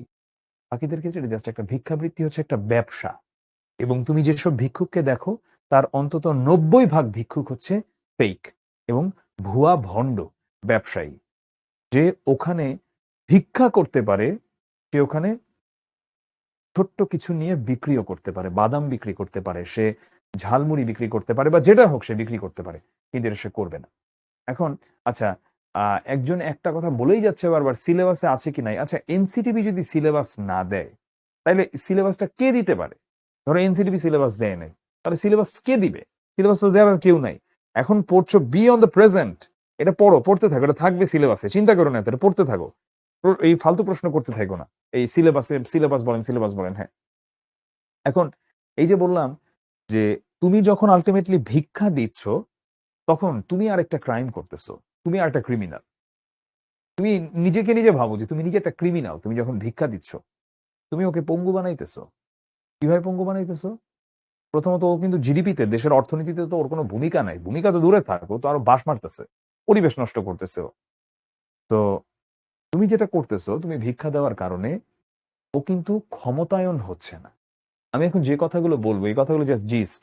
আমরা মানব কল্যাণ পড়বো কিন্তু আমি মূল কথা যা তার বলে দিছি অলরেডি 60% সৃজনশীল অ্যান্সার তুমি করে ফেলতে পারবা। যে তুমি তো ওকে ক্ষমতায়ন করতেছো না বা তুমি ওর মধ্যে ক্ষমতা দিচ্ছ না। তুমি ওকে আরো পঙ্গু করে দিচ্ছ। কিভাবে তুমি ওকে আরো পঙ্গু করতেছো? এর কারণ তুমি ওকে ভিক্ষাটা দিয়ে ওর যে কাজ করার সুযোগটা ছিল, তুমি তো এটা আরো বন্ধ করে দিলা। মজাই তো ভাই। ভিক্ষা করে দিয়ে মানে একটা বিনা পুঁজিতে একটা ব্যবসা। ভিক্ষা একটা চরম ব্যবসা, একটা অসাধারণ ব্যবসা। ভিক্ষা করতে পারলে। মানে ভিক্ষা যদি করতে পারো, ধরো মানে এইটা একটা ইয়ে কি বলে যেন এটা কি বলবো মানে ওয়াও! কোনো ইনভেস্টমেন্ট নাই এই বিজনেসে। একদম ক্যাপিটাল ছাড়াই ব্যবসা। মানে ব্যবসা তো ব্যবসা। তো এইভাবে ভিক্ষুকরা আমাদের কাছে চায় তার কারণ আমরা দেই। এবং আমরা মনে করি যে ওমা কত বড় মানব সেবা করে ফেলেছি আমি ভিক্ষুককে টাকা দিয়ে। আমি আরো ওর জন্য হচ্ছে ক্ষতি করেছি, সমাজ দেশের জন্য তো ক্ষতি করছি আমি। তার কারণ ও স্বাবলম্বী হচ্ছে না। ও এম্পাওয়ার্ড হচ্ছে না। যেমনটা আমি আরো অনেক এনজিও কে নিয়ে বলতে পারি। আমাদের দেশের এনজিও গুলো শুধু আমাদের দেশ নয়, ঘুরে ফিরে সারা পৃথিবীতে এনজিওর সিনটা এমনই। সারা এনজিও তো মেইনলি আসলে ডেভেলপিং কান্ট্রিজ গুলোতে ওরা মেইন অপারেশন গুলো চালায়। উন্নত দেশে তো আর না। তো এনজিওর কাজগুলোও এটাই হয়। এনজিওর মধ্যে সবসময় একটা ভিক্ষুক টাইপ আচার-আচরণ থাকে। কারণ ওর তো ওই চিন্তা থাকে না যে ও বিজনেস করবে, বিজনেস করে প্রফিট করবে। যদি লাভ আসে বেতন হবে, লাভ না আসলে ভাই তো বেতন হবে না তোর। আর তুই চলতে পারবি না লাভ না আসলে। ওর তো এটা নাই। ও ভিক্ষা করে টাকা আনবে ডোনারের কাছ থেকে। এখানে এনে হয়তো কাজ করবে ৳৫ দেখাবে ৳১০ বাকি ৳৫ ও নিজের পকেটে ঢুকাবে। যাই হোক, যেটাই করুক আর নাই করুক। কিন্তু আল্টিমেটলি যদি আমরা ওর কোনো ভিজিবল ইমপ্যাক্ট দেখতে চাই, প্রভাব, তাহলেও তখন প্রশ্নবিদ্ধ হয়। এনজিওর কাজ কি আসলে মানব সেবা? এনজিওর কাজ আসলে ভন্ডামি। মোস্ট অফ দ্যা কেসেস এ ভন্ডামি। যাই হোক, আমরা চলে যাচ্ছি আমাদের ক্লাসে। আমি একটু চ্যাটটা আবার পজ করে দেই। তোরা অনেকে অনেক কিছু বলছিস। আমি এই মুহূর্তে আচ্ছা মসজিদ, মাদ্রাসা ও নবীর নাম দিয়ে ভিক্ষা করে। এগুলো তো করেই। মানে ধর্মকে ব্যবহার করার জন্য এটা একটা যে ধর্মকে জাস্ট একটা টুল হিসেবে ব্যবহার করে। আর কিছু না। হুম, ঠিক আছে। এনিওয়ে, আমি এখন চলে যাচ্ছি ক্লাসে। মানব কল্যাণ এই শিরোনাম আমার দেওয়া নয়। আমাদের প্রচলিত ধারণার চলতি কথায় মানব কল্যাণ কথাটা অনেকখানি সস্তা আর মামুলি অর্থেই ব্যবহৃত হয়। মামুলি মানে কি? মামুলি মানেও বোঝায় সস্তা। এক মুষ্টি ভিক্ষা দেওয়াকেও আমরা মানব কল্যাণ মনে করে থাকি। মনুষ্যত্ববোধ আর মানব মর্যাদাকে এতে যে ক্ষুণ্ণ করা হয় তা সাধারণত উপলব্ধি করা হয় না। আরে তুই বেটা জীবনে ভিক্ষা করিস না। একটা কথা মনে রাখিস আজকে, যে যতদিন তুমি অন্যের কাছ থেকে হাত পাইতে তোমার টাকা নিতে হবে, ততদিন তোমার মধ্যে হচ্ছে কনফিডেন্স আসবে না। যেই মুহূর্তে তুমি নিজের টাকায় চলতে পারবা, তোমার দরকার নাই তো ভাই আরেকজনের কাছ থেকে হাত পাইতে তোমার চাইনিজ খাওয়ার দরকার নাই। তুমি আলু ভর্তা আর ভাত খাও, নিজের টাকায় খাচ্ছ, তোমার কনফিডেন্স অনেক বেশি। তুমি অনেক উপরে উঠার সম্ভাবনা আছে। আর তুমি যদি পরনির্ভরশীল, পরগাছা হয়ে থাকো, তাহলে তুমি কি করবা শেষ পর্যন্ত? ওয়েস্টে আমরা দেখি যে ওখানে আ মানে প্যারেন্টসরা একটা সময়ের পরে তো সন্তানকে রীতিমতো আসলে একদম আলাদাই করে দেয় এবং সন্তান ওখানে দেখা যায় একটা স্টুডেন্ট অনেক কিছু করে বা অনেক কিছু নিয়ে স্বাবলম্বী হয়। কিন্তু আমাদের এখানে বিষয়টা একদম ভিন্ন। আমাদের প্যারেন্টসরা এতটাই ছোট মনে করে বাচ্চাদেরকে, এমনকি এই ইন্টারমিডিয়েট লেভেলের বাচ্চাদেরকেও দেখা যায় যে তার জীবনের সকল সিদ্ধান্তে আসলে সে গিয়ে ইনপুট দিতে চায়। এটার কারণে যেটা হয় যে মানুষটা আসলে স্বাবলম্বী হয়ে গড়ে ওঠে না। ছেলেটা বা মেয়েটা বা স্বাবলম্বী হয়ে হয়তোবা হয়, কিন্তু জীবনে অনেকগুলা লাথি, উষ্ঠা খেয়ে, ধাক্কা-টাক্কা খেয়ে তারপরে হয়। যেটা হয়তোবা আরো আগেই সে হয়ে যাইতে পারত। যদি সে আরো আগেই বুঝতো আরকি এটা। তাই যেটা বলছিলাম যে এক মুষ্টি ভিক্ষা দেওয়াকে আমরা মনে করি এটা নাকি মানব মনুষ্যত্ববোধ আর মানব মর্যাদা এতে আরো ক্ষুণ্ণ হয়। ইসলামের নবী বলেছেন, ওপরের হাত সবসময় নিচের হাত থেকে শ্রেষ্ঠ। নিচের হাত মানে যে মানুষ হাত পেতে গ্রহণ করে। আর ওপরের হাত মানে দাতা, যে হাত তুলে ওপর থেকে অনুগ্রহ বর্ষণ করে। মানে হচ্ছে যে দান করে। আর নিচের হাত কি? যে দান গ্রহণ করে। গ্রহণকারীর দীনতা, দীনতা মানে হচ্ছে তার খারাপ অবস্থা। তার সর্ব অবয়বে মানে হচ্ছে তার পুরো মুখে কিভাবে প্রতিফলিত হয় তার বীভৎস দৃশ্য কার না নজরে পড়েছে? এরকম একটা বীভৎস দৃশ্য কার না নজরে পড়েছে? একটা অসহায় মানুষ যখন, প্রকৃত অসহায় যখন এসে চায়, কিন্তু দেখা যায় দেখলে কিন্তু খুব খারাপ লাগে। তাই না? দেখলে খুব খারাপ লাগে। খুব খারাপ লাগে। আমি এরকম আ অনেক ইনসিডেন্ট জীবনে এমন দেখা হয়েছে। যেমন আ আমার নিজের উনি সম্পর্কে আমার খালু হন। তিনি বাংলাদেশের খুব ফেমাস একজন শিশু বিশেষজ্ঞ ডাক্তার। তো তার একজন কলিগ বেশ বড় ডাক্তার ছিলেন। তার একটা দুরারোগ্য ব্যাধি হয় ডাক্তার সাহেবের, ওই আঙ্কেলের। চিকিৎসা করাতে নিঃস্ব হয়ে যায় তারা। তারপরে একটা সময় আল্লাহ মানুষকে কোন পরিণতিতে নেয় যে পরে তিনি জাকাতের টাকা চেয়েছিলেন সবার কাছে। যদি একটু জাকাত থেকে বা একটু দান খয়রাত উনাকে করা যায়। কিন্তু এখন আর চলতেও পারেন না। এমন অবস্থা হয়ে গেছে। তা আল্লাহ মানুষকে কখন কিভাবে কোথায় নেয় আমরা জানি না। কিন্তু আমরা অন্তত এতটুকু দেখতে পাই যে যে দানটা গ্রহণ করে তার মধ্যে যে অসহায়ত্ব, এটা কিন্তু আমরা বুঝতে পারি না। এটা কিন্তু না বুঝার কোনো উপায় থাকে না। মনুষ্যত্ব আর মানব মর্যাদার দিক থেকে অনুগ্রহকারী আর অনুগৃহীতের মধ্যে আকাশ পাতাল তফাৎ। মানে অনুগ্রহকারী হচ্ছে যে দান করছে আর অনুগৃহীত হচ্ছে যে দান নিচ্ছে। দুইজনের মধ্যে আকাশ পাতাল তফাৎ। কিসের দিক থেকে? মানব মর্যাদার দিক থেকে এবং মনুষ্যত্বের দিক থেকে। একথা ব্যক্তির বেলায় যেমন সত্য, তেমনি দেশ আর রাষ্ট্রের বেলায় বরং অধিকতর সত্য। কারণ রাষ্ট্র জাতির যৌথ জীবন আর যৌথ চেতনারই প্রতীক। কেন বলল এটা যে রাষ্ট্রের বেলায় বরং আরো বেশি সত্য? তার কারণ ব্যক্তির বেলায় যদি সত্য হয়ে থাকে, রাষ্ট্রের বেলায় সেটা সত্য হবে না কেন? কারণ ব্যক্তি কি করছে? ব্যক্তি যা করছে, ব্যক্তিরা মিলেই তো রাষ্ট্র হয়ে থাকে। রাষ্ট্রের বেলায় সত্য কেমন? ধরো আজকে যখন তোমার চোখের সামনে যখন সোমালিয়ার কথা ফুটে ওঠে, আর তোমার চোখের সামনে ধরো যখন ধরলাম যে একটা খুব ওয়েল অফ কান্ট্রি, ধরলাম নরওয়ে, ধরলাম ফিনল্যান্ডের কথা ফুটে ওঠে। এটা তোমার চোখের সামনে একভাবে ফুটে ওঠে না। তুমি নিজেই বুঝে নাও। আমার উত্তর দেওয়ার দরকার নেই। তোমার মন আর তোমার বিবেকই এখন সবচেয়ে ভালো উত্তর তোমাকে দিয়ে দিবে। রাষ্ট্রের দায়িত্ব শুধু প্রশাসন চালানোই নয়, জাতিকে আত্মমর্যাদা সম্পন্ন করে তোলাও রাষ্ট্রের একটা বৃহত্তর দায়িত্ব। এটা একটা প্যারেন্টসেরও দায়িত্ব যে একটা সন্তানকে যথেষ্ট ওর মধ্যে যাতে সেলফ রেসপেক্ট থাকে, সেলফ রেসপেক্ট থাকে। ও যাতে অন্যের সাহায্য সহযোগিতা নিয়ে ভিক্ষাবৃত্তি করে না চলে। মানে দরকার হলে তুমি ভেঙে যাবা, তাও তোমার মচকানোর দরকার নেই। ঠিক আছে? তোমার মচকানোর দরকার নেই। যে রাষ্ট্র হাত পাতার চাটুকারিতাকে দেয় প্রশ্রয়, সে রাষ্ট্র কিছুতেই আত্মমর্যাদা সম্পন্ন নাগরিক সৃষ্টি করতে পারে না। তাই মানব কল্যাণ অর্থে আমি দয়া বা করুণার বশবর্তী হয়ে দান খয়রাতকে মনে করি না। ওই জুম্মার নামাজের পরে ফকিররে ৫ টাকা দেওয়া। মনুষ্যত্বের অবমাননা যে ক্রিয়াকর্মের অবশ্যম্ভাবী পরিণতি, তাকে কিছুতেই মানব কল্যাণ নামে অভিহিত করা যায় না। মনুষ্যত্বের অবমাননা মানে মানুষের যে মানবিক গুণাবলী, সেটা রীতিমতো একদম ফল করে। সেটা হলো গিয়ে কোন কাজের অবশ্যম্ভাবী পরিণতি? অবশ্যম্ভাবী মানে যেটা ঘটবেই। কোন কাজের? এটা হলো এই দান খয়রাতটা। তাকে কিছুতেই মানব কল্যাণ বলা যায় না। মানব কল্যাণের উৎস মানুষের মর্যাদাবোধ বৃদ্ধি আর মানবিক চেতনা বিকাশের মধ্যেই নিহিত।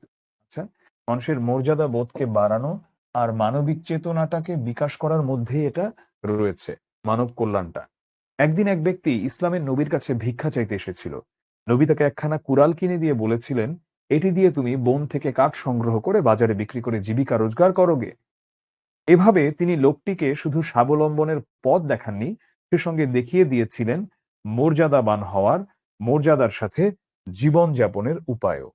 মানুষকে মানুষ হিসেবে এবং মানবিক বৃত্তির বিকাশের পথেই বেড়ে উঠতে হবে, আর তার যথাযথ ক্ষেত্র রচনায় মানবিক কল্যাণের প্রাথমিক সোপান।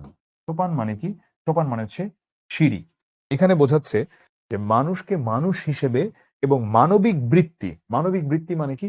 মানে ওর যে মানুষ হিসেবে যে গুণাবলী, সেই গুণাবলীগুলোর বিকাশের পথে যদি বেড়ে উঠতে চায় এবং সেটার যদি যথাযথ একটা ক্ষেত্র রচনা করতে চায়, তাহলে এই মানব কল্যাণটাই হচ্ছে এটার প্রাথমিক সোপান। চলো আমরা দেখি প্রকৃত মানব কল্যাণ বলতে তিনি কি বুঝিয়েছেন।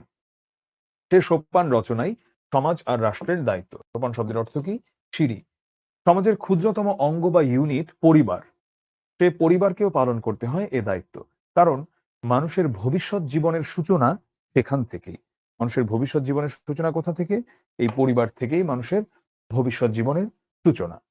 ধীরে ধীরে ব্যাপকতর পরিধিতে মানে অনেক বড় পরিধিতে যখন মানুষের বিচরণ হয় শুরু, তখন সে পরিধিতে যেসব প্রতিষ্ঠানের সঙ্গে তার সংযোগ ঘটে, কেমন? ধরো যেসব প্রতিষ্ঠানের সঙ্গে সংযোগ ঘটে, প্রথমে তুমি পরিবার, এরপরে ধরো তুমি গেলা স্কুলে, দেখো ওখানে কি আরো কত মানুষকে পাইলা। এরপরে গেলা কলেজে, হ্যাঁ কলেজের পোলাপান তো আরো ম্যাচিওর। স্কুলের পোলাপান তো অনেক ফাত্রামি করে, এইটা করে সেটা করে। কলেজের পোলাপান দুষ্টামি করে ঠিক আছে, বাট খুবই স্বাভাবিক, বয়সে বড়, ম্যাচিওর, জীবনের অনেক কিছু দেখে ফেলেছে এতদিনে, ওরা দেখে নাই অনেক কিছু। তো তখন সে পরিধিতে সেসব প্রতিষ্ঠানের সঙ্গে কি হয়? তার একটা সংযোগ ঘটে। তার শিক্ষা কিংবা জীবিকা সংক্রান্ত যা হোক না, তখন সে দায়িত্ব ওইসব প্রতিষ্ঠানের ওপরও বর্তায়। এই যে এত কথা আমি ক্লাসে কেন বলছি, পড়ার বাইরেও অনেক কিছু কেন বলছি? কারণ আমার কাজ কি শুধুই তোমাকে গদ্য আর পদ্য আর সৃজনশীল পড়ানো? মোটেও না। তাহলে আসলে মানে শিক্ষক হিসেবে আমি একটা ব্যর্থ শিক্ষক। যদি এটাই আমার একমাত্র দায়িত্ব থাকে। আমার আরো অন্যতম দায়িত্ব তোমাকে এমন কিছু বলা যেটা তোমাকে ন্যায় এবং অন্যায়ের মাঝে পার্থক্য করতে শেখাবে। যেটা তোমার চরিত্র গঠন করতে শেখাবে। যেটা তোমাকে একটা প্রকৃত ভালো মানুষ হয়ে নিজের জীবনে প্রয়োগ করে দেশ, জাতি তথা নিজের পরিবারের জন্য, নিজের ব্যক্তি জীবনের জন্য উন্নতি করতে সহায়তা করবে। তার মানে সেই প্রতিষ্ঠানের উপর সেটা বর্তায়। তুমি শিখর সঙ্গে আছো, শিখর একটা প্রতিষ্ঠান, শিখরও দায়িত্ব এটা যে তোমাকে এই ভালো, ভালো বিষয়গুলা বলা। তবে সেটা অনেকখানি নির্ভর করে অনুকূল পরিবেশ ও ক্ষেত্র গড়ে তোলার উপর। আচ্ছা, অনেকখানি নির্ভর করে সেটা কেমন? অনুকূল পরিবেশ মানে পরিবেশটা তুমি যেই কাজ করতে চাচ্ছ সেটার অনুকূলে আছে কিনা, সেটার পক্ষে আছে কিনা এবং ওইরকম একটা এনভায়রনমেন্ট গড়ে তোলার উপর। কেমন? যেমন আমি যেমন বলছিলাম যে ধরো তুমি আ চাও না তুমি চাও নামাজ পড়তে। এখন তাহলে তোমার কি ফজরের নামাজ পড়ার জন্য যেই ৩-৪ জন ৫ জনকে তুমি বলে দিলা যারা নিয়মিত যায়, ওরা যাওয়ার আগে তোমাকে ফোন দিবে বা তোমাকে বাসা থেকে ডেকে নিয়ে যাবে। তুমি একটা অনুকূল পরিবেশ তৈরি করলা বা একটা ক্ষেত্র তৈরি করলা। তুমি এখন এটা করতে বাধ্য। বা ধরো তুমি চাও না যে তোমার কিছু আ বখাটে টাইপ ফ্রেন্ড আছে ওদের কাছ থেকে কোনো খারাপ অভ্যেস তোমার কাছে চলে আসুক। তুমি কি করতে পারো? তুমি ওদের সাথে মিশলা না। তুমি অন্য একটা ফ্রেন্ড সার্কেল তৈরি করলা। ওই যে নিউ ইয়ারস রেজোলিউশন নিয়েও বলছিলাম যে নতুন বছরে এটা করব সেটা করব না ভেবে বরং নতুন বছরে কি করতে চাই সেগুলো করার জন্য ওই পরিবেশটা যদি আমি সৃষ্টি করতে পারি, অটো ওটা হয়ে যাবে। অটো হয়ে যাবে। শিখতে ক্লাস করছো, শিখতে পরীক্ষা দিচ্ছ, প্র্যাকটিস বুক পাচ্ছ। তুমি জাস্ট স্কেডিউলে থাকো। তোমার নতুন বছরে আমি এত ঘন্টা পড়বো, এই প্লাস পাবো, এই পাবো, সেই পাবো। বাবা রে! দরকার নাই বাবা। তুই বাবা এই জাস্ট এই সিস্টেমের মধ্যে থাক, তুই এমনিই হয়ে যাবি। কারণ আমাদের দেশের সরকারি চাকরির সিস্টেমকে বলে না? এটা এত বিশ্রী সিস্টেম আমাদের দেশের সরকারি অনেক মানে সরকারি চাকরির অনেক জায়গা, সব জায়গা নয়। অনেকগুলো জায়গা আছে। যেখানে একটা সৎ একটা ছেলে বা একটা মেয়ে গেলেও সে ওখানে আস্তে, আস্তে দুর্নীতিবাজ হয়ে পড়ে। দুর্নীতিগ্রস্ত হয়ে পড়ে। কারণ সিস্টেমটাই অমন। তো সিস্টেম মানুষকে খারাপ বানাইতে পারে, সিস্টেম মানুষকে ভালো বানাইতে পারে। এটাই হয়। সিস্টেম মানুষকে খারাপ বানায়, আবার সিস্টেম মানুষকে ভালো বানায়। সিস্টেম মানুষকে নানা রকম শেইপে শেইপড করে। তাহলে আমরা কি করতে পারি? আমরা যেটা করতে পারি সেটা হলো ওই সিস্টেমটা ডেভেলপ করার জন্য যা করা দরকার ঐরকম একটা পরিবেশ সৃষ্টি করতে পারি। মানব কল্যাণ আ স্বয়ংভূ, বিচ্ছিন্ন, সম্পর্করহিত হতে পারে না। মানে স্বয়ংভূ মানে হচ্ছে বিচ্ছিন্ন এই জিনিসগুলো আসলে বুঝিয়েছে মানে ধরো স্বয়ংভূ মানে নিজে, নিজে কিংবা এটা বিচ্ছিন্ন মানে কোন কিছুর সাথে সম্পর্ক নাই।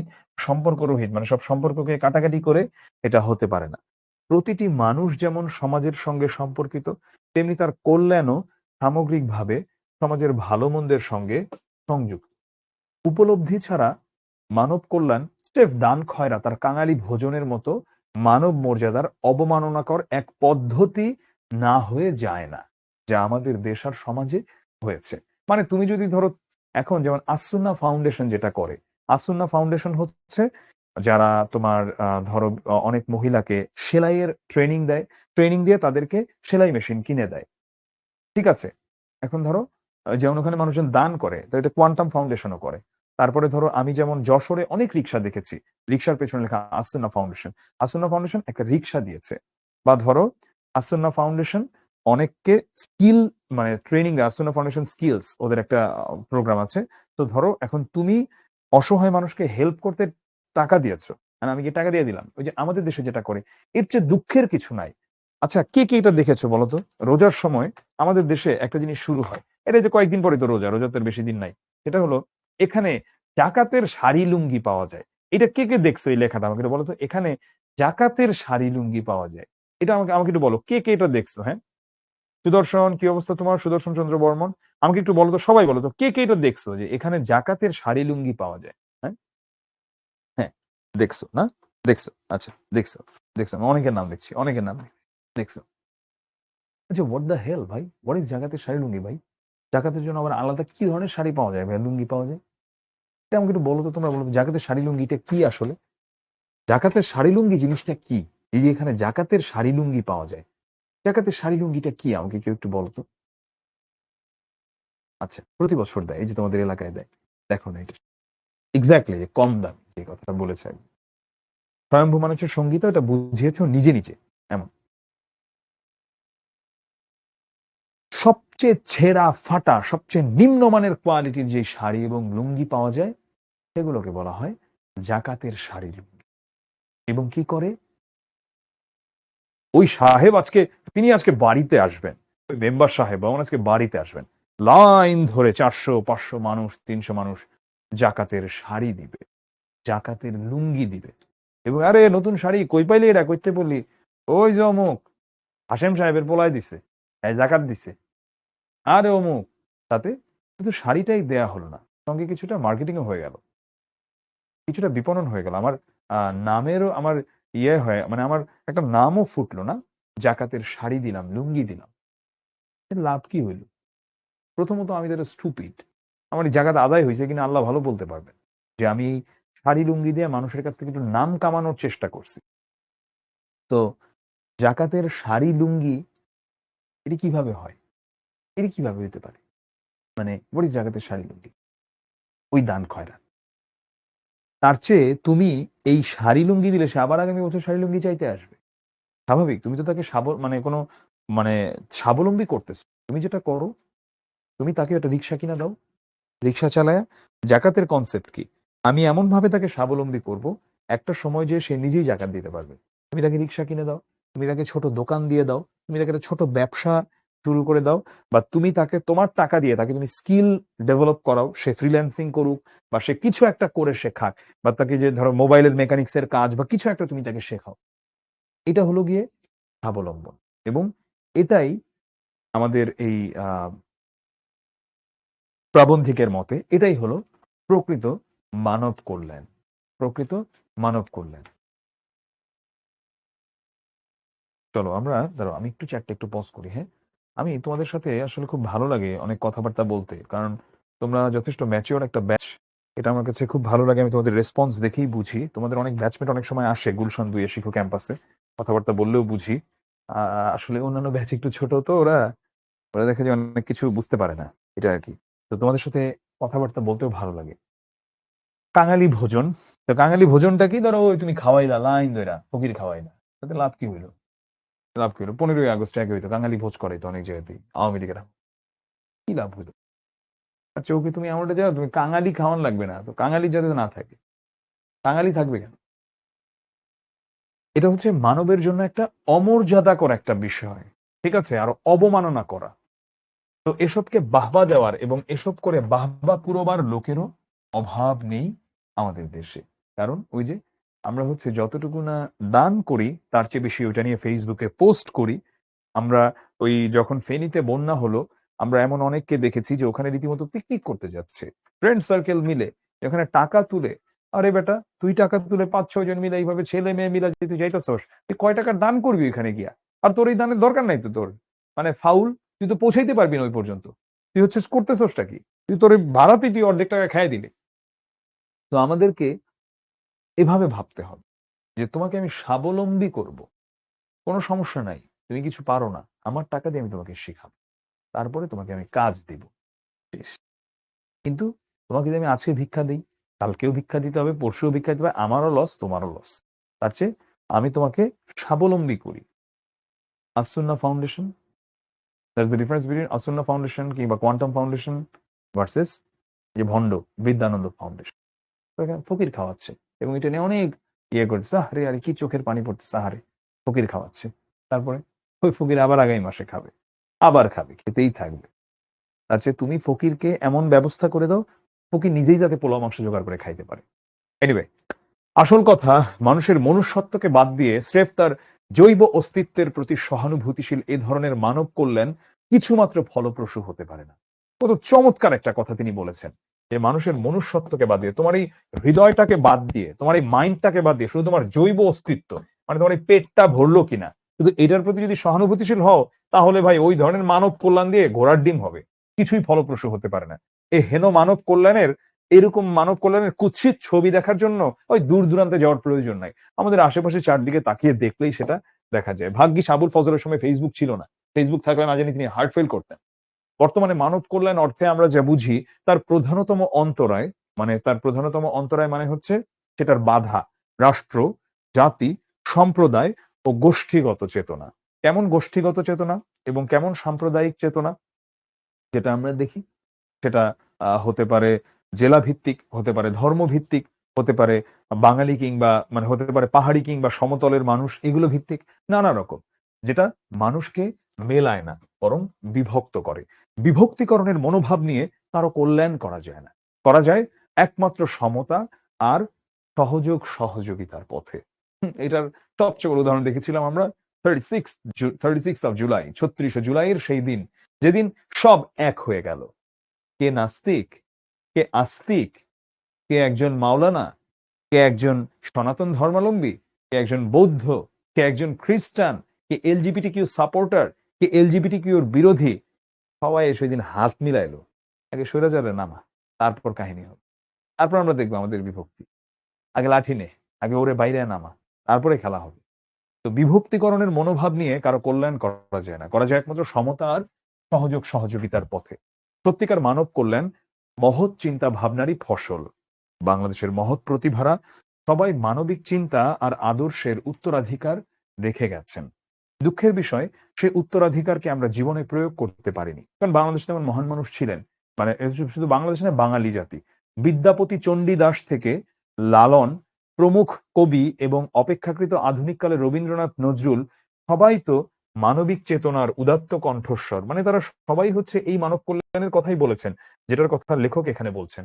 বঙ্কিমচন্দ্রের অবিস্মরণীয় সাহিত্যিক উক্তি, তুমি অধম তাই বলি আমি উত্তম হইব না কেন, এক গভীর মূল্যবোধেরই উচ্চারণ। আমি বঙ্কিমের এই লাইনটার সঙ্গে জানিস পাওলো কোয়েলহোর একটা লাইনের আবার আমি একটা অদ্ভুত মিল পাই। Paulo Coelho is a Brazilian writer, খুব ফেমাস একজন রাইটার পৃথিবীতে। হ্যাঁ, একটা ফেমাস বই আছে দি অ্যালকেমিস্ট, যদি এটা অ্যালকেমিস্টের লাইন না, সেটা হলো যে আমি মানে ভালো, এই জন্য আমার সাথে সবাই ভালো হবে। এই চিন্তাটা আসলে অনেকটা এমন যে আমি তো বাঘরে কিছু করি নাই, বাঘ আমারে খাইলো কেন? কি বললি এটা? আমি তো সাপকে কিছু করি নাই, সাপ আমারে ছোবল মারলো কেন? তেমনি তুমি অধম তাই বলি আমি উত্তম হইব না কেন? এ প্রসঙ্গে রবীন্দ্রনাথের একটা উক্তি আমরা বলতে পারি, relationship is the fundamental truth of the world of appearance. কবি এই উক্তিটি করেছিলেন তার হিবার্ট বক্তৃতামালায়। হিবার্ট বক্তৃতা নিয়ে অনেক কিছু বলতে পারতাম এখন চাইলে, বাট আমি তেমন কিছু বললাম না। আর এই লাইনটা এটা হচ্ছে বাংলা সাহিত্যের যে প্রথম সার্থক উপন্যাস 1865 সালে প্রকাশিত দুর্গেশ নন্দিনী, দুর্গেশ নন্দিনীর লাইন এটা। বাংলা সাহিত্যের প্রথম উপন্যাস হচ্ছে আলালের ঘরের দুলাল, প্যারীচাঁদ মিত্রের লেখা, কিন্তু সেটাকে সার্থক উপন্যাস বলা যায় না। উপন্যাসের সব ফর্মেট ওটা মেইনটেইন করতে পারে নাই, মেইনটেইন করতে পেরেছিল দুর্গেশ নন্দিনী। অন্তর জগতের বাইরে যে জগৎকে আমরা অহরহ দেখতে পাই, তার মৌলিক সত্য পারস্পরিক সংযোগ সহযোগিতা। কবি যাকে রিলেশনশিপ বলেছেন, সে সংযোগ বা সম্পর্কের অভাব ঘটলে মানব কল্যাণ কথাটা ওটা স্রেফ একটা ভিক্ষা দেওয়া নেওয়ার সম্পর্কে পরিণত হয়। মানব কল্যাণ অলৌকিক কিছু নয়, এক জাগতিক মানব ধর্ম। তাই এর সাথে মানব মর্যাদার তথা হিউম্যান ডিগনিটির সম্পর্ক অবিচ্ছেদ্য। হিউম্যান ডিগনিটি মানেই মানব মর্যাদা। আজ পৃথিবীর দিকে তাকিয়ে দেখলে কি দেখতে পাই? দেখতে পাই দুস্থ, অবহেলিত, বাস্তুহারা, স্বদেশ বিতাড়িত মানুষের সংখ্যা দিন দিনই বেড়ে চলেছে। সে সঙ্গে বৃদ্ধি পেয়েছে রিলিফ, রিহ্যাবিলিটেশন ইত্যাদি শব্দের ব্যাপক প্রয়োগ। রিফিউজি, রিফিউজি, হ্যাঁ, এখানে রিফিউজি, রেড ক্রস ইত্যাদি সেবাধর্মী সংস্থার সংখ্যা বৃদ্ধি কি প্রমাণ করে না মানব কল্যাণ কথাটা স্রেফ মানব অপমানে পরিণত হয়েছে? খুব চামে দিয়ে এখানে এনজিওদেরকে, এনজিও গুলা যে আসলে ভণ্ড এবং বাটপার, এই কথাটাকে খুব সুন্দর করে এখানে বলে দিলেন আমাদের প্রাবন্ধিক। মানুষের স্বাভাবিক অধিকার আর মর্যাদার স্বীকৃতি আর প্রতিষ্ঠা ছাড়া মানব কল্যাণ মানব অপমানে পরিণত না হয়ে পারে না। আমি কিন্তু আবার বলছি, এই ক্লাসটাতে সবাই যাতে লাস্ট পর্যন্ত আমরা থাকি, কারণ আমি শেষে কিছু সৃজনশীল প্র্যাকটিস করাবো। সৃজনশীল প্র্যাকটিস হবে সবচেয়ে ইম্পর্টেন্ট, একটা সৃজনশীল প্র্যাকটিস করাবো এবং আমি চ্যালেঞ্জ দিয়ে বলতে পারি আজকের এই ক্লাসের বাইরে এইখান থেকে কিচ্ছু আসবে না, কিচ্ছু আসবে না, এটা আমি চ্যালেঞ্জ দিয়ে বলতে পারি। আমি একটা সৃজনশীল অ্যান্সার করে দেখাবো, that will be enough, that will be enough. কালের বিবর্তনে আমরা এখন ট্রাইব বা গোষ্ঠীবদ্ধ জীব নই, বৃহত্তর মানবতার অংশ। মানে এখন আমরা একটা গোষ্ঠী বা একটা জ্ঞাতিতে থাকি না, এখন আমরা বৃহত্তর মানবতার অংশ। তাই গো অফ হিউম্যানিটিকে বিচ্ছিন্ন, বিক্ষিপ্ত কিংবা খণ্ডিত ভাবে দেখা বা নেওয়া যায় না, তেমনি নেওয়া যায় না তার কল্যাণ কর্মকেও খণ্ডিত করে। দেখতে মানুষও অন্য একটা প্রাণী মাত্র, কিন্তু ভেতরে মানুষের মধ্যে রয়েছে এক অসীম ও অনন্ত সম্ভাবনার বীজ, যে সম্ভাবনার স্ফুটনের সুযোগ দেওয়া ক্ষেত্র রচনা আর তাতে সাহায্য করাই শ্রেষ্ঠতম মানব কল্যাণ। সেটা তুচ্ছতা ছিল কিংবা কোন রকম অপমান অবমাননার পথ হতে পারে না। আলে মানে এই যুগে যে দর্শনকে অস্তিত্ববাদ নামে অভিহিত করা হয়, ইংরেজিতে যাকে বলা হয় এক্সিস্টেনশিয়ালিজম, তারও মূল কথা ব্যক্তি মানুষের অস্তিত্বকে স্বীকৃতি দান। আমি দুইটা ব্যক্তির কথা বলবো। আমি জানি তোমরা অনেক ব্যস্ত এবং তোমাদের হয়তো এত সময়ও নাই। সেটা হলো একজন হচ্ছে ফ্রেডরিক নিটশে, হু ওয়াজ এ জার্মান, উনি একজন জার্মান ফিলোসফার ছিলেন। আরেকজন হলো ফ্রান্স কাফকা। এক্সিস্টেনশিয়ালিজম নিয়ে যাদের লেখায় আমরা অনেক কিছু পাই। Franz Kafka was not a true philosopher, উনি ছিলেন একজন লেখক, কিন্তু সাটল ওয়েতে সেখানে এক্সিস্টেনশিয়ালিজম নিয়ে ফ্রান্স কাফকার চেয়ে আসলে অনেক বেশি বলেছেন ফিওদর দস্তয়েভস্কি। হি ওয়াজ এ রাশিয়ান একজন রাইটার। আর যার কথা বলছি ফিলোসফার ফ্রেডরিক নিটশে, উনি অনেক কথা বলেছেন। ফ্রেডরিক নিটশে বাংলায় লেখলেও তুমি ইউটিউবে অনেক কিছু পাবা। ফ্রেডরিক নিটশেকে নিয়ে অনেকে অনেক ভিডিও বানাইছে। বল প্রয়োগ কিংবা সামরিক শাসন দিয়ে মানুষকে তাবেদার কিংবা চাটুকার বানাতে পারা যায়। ওই তাবেদার চাটুকার একই রকম আরকি, মানে চামচা টাইপ আরকি। কিন্তু প্রতিষ্ঠা করা যায় না মানব মর্যাদার আসনে। সব কর্মের সাথে শুধু যে ব্যক্তিগত সম্পর্ক থাকে তা নয়, তার সামাজিক পরিণতি তথা সোশ্যাল কনসিকুয়েন্স ও অবিচ্ছিন্ন। যেহেতু সব মানুষের সমাজের অঙ্গ, তাই সব রকম কল্যাণ কর্মেরও রয়েছে সামাজিক পরিণতি। এ সত্যটা অনেক সময় ভুলে থাকা হয়। বিশেষত যখন দৃষ্টি থাকে ঊর্ধ্ব দিকে তথা পরলোকের পানে। মানে যখন আমরা শুধুই পরকাল নিয়ে ভাবি, ইহকালটাকে একদমই গুরুত্ব দিই না। স্রেফ সদিচ্ছার দ্বারা মানব কল্যাণ সাধিত হয় না। সব ধর্ম আর ধর্ম প্রবর্তকেরা বারবার নির্দেশ দিয়েছেন, মানুষের ভালো করো, মানুষের কল্যাণ করো, সুখ শান্তি দান করো মানুষকে। এমনকি সর্বজীবে হিতের কথাও বলা হয়েছে। মানে সকল প্রাণীর প্রতি ভালো ভালো কিছু করার কথাও বলা হয়েছে। অতএব আমাদের দৃষ্টিভঙ্গি পাল্টাতে হবে। সমস্যার মোকাবিলা করতে হবে নতুন দৃষ্টিকোণ থেকে, নতুন পদ্ধতিতে, যা হবে বৈজ্ঞানিক, রেশনাল ও সুবুদ্ধি নিয়ন্ত্রিত। সমস্যা যত বড় আর যত ব্যাপকই হোক না কেন, তার মোকাবিলা করতে হবে সাহস আর বুদ্ধিমত্তার সাথে। এড়িয়ে গিয়ে কিংবা জোড়াতালি দিয়ে কোনো সমস্যারই সমাধান করা যায় না। আমাদের বিশ্বাস, মুক্ত বুদ্ধির সহায়তায় সুপরিকল্পিত পথেই কল্যাণময় পৃথিবী রচনা সম্ভব। একমাত্র মুক্ত বিচার বুদ্ধির সাহায্যেই বিজ্ঞানের অভাবনীয় আবিষ্কারকে ধ্বংসের পরিবর্তে সৃজনশীল মানবিক কর্মে করা যায় নিয়ম। তা করা হলেই মানব কল্যাণ হয়ে উঠবে মানব মর্যাদার সহায়ক। এই ছিল আমাদের আজকের ক্লাস। আমি এখন একটু জাস্ট শব্দার্থ টিকা পড়ায় আমি অবজেক্টিভ আমি লাস্টে নিব এবং তোদের কাছ থেকে লাস্টে প্রশ্ন নিব। দেন আমি সৃজনশীল পড়াবো। সবার পূর্ণ মনোযোগ আমি চাই। কারণ আল্টিমেটলি খালি পড়লেই হবে না। পরীক্ষায় আমাদের অ্যান্সার করে আসতে হবে। ঠিক আছে? অনুগৃহীত মানে হচ্ছে যে উপকৃত হয়েছে। আমি এটা বলেছি অলরেডি এখানে। অনুগৃহীত আর অনুগ্রহীতা বিষয়টা হচ্ছে যে মানে এখানে অনুগৃহীত শব্দটা এসেছিল অনেকেই ধরো এই যে দান করছে আর দান নিচ্ছে, এটা বোঝানোর জন্য। মনীষা মানে বুদ্ধি বা মেধা। রেশনাল মানে হচ্ছে যুক্তিসম্মত। মুক্ত বুদ্ধি মানে হচ্ছে যে সংকীর্ণ মনা না বা উদার বুদ্ধি সম্পন্ন এমন। তো আবুল ফজলের মানব কল্যাণ 1972 রচিত। এটা আমি বলেছিলাম যে মানবতন্ত্রকে আমি 3 স্টার দিয়েছিলাম, কিন্তু এটা থেকে অনেক প্রশ্ন এসে থাকে অবজেক্টিভে। মানবতন্ত্র এটা এই গ্রন্থ থেকেই নেওয়া হয়েছে এবং এখানে আমরা দেখতে পাই যে মানুষের যে মানব কল্যাণের যে তাৎপর্য সেটা কিভাবে তিনি বুঝিয়েছেন। অনেকে দুস্থ মানুষকে যে দান খয়রাত করে, ফকিরকে দান করে, এটাকে মনে করে অনেক বড় মানব কল্যাণ, কিন্তু লেখকের মতে এটা খুবই ছোট মন মানসিকতার পরিচায়ক। এটা ছোট লোকের মতো কাজ এবং প্রকৃত মানব কল্যাণ হলো মানুষকে ক্ষমতায়ন করা, সার্বিক মঙ্গলের প্রয়াস করা। ভিক্ষুককে 2-4 টাকা ভিক্ষা দেওয়া এটা মানব কল্যাণ নয়, বরং এটা আরো তার জন্য অবমাননাকর। এটা আরো তাকে অপমান করা, পুরো মানব জাতিকে এটা অপমান করা।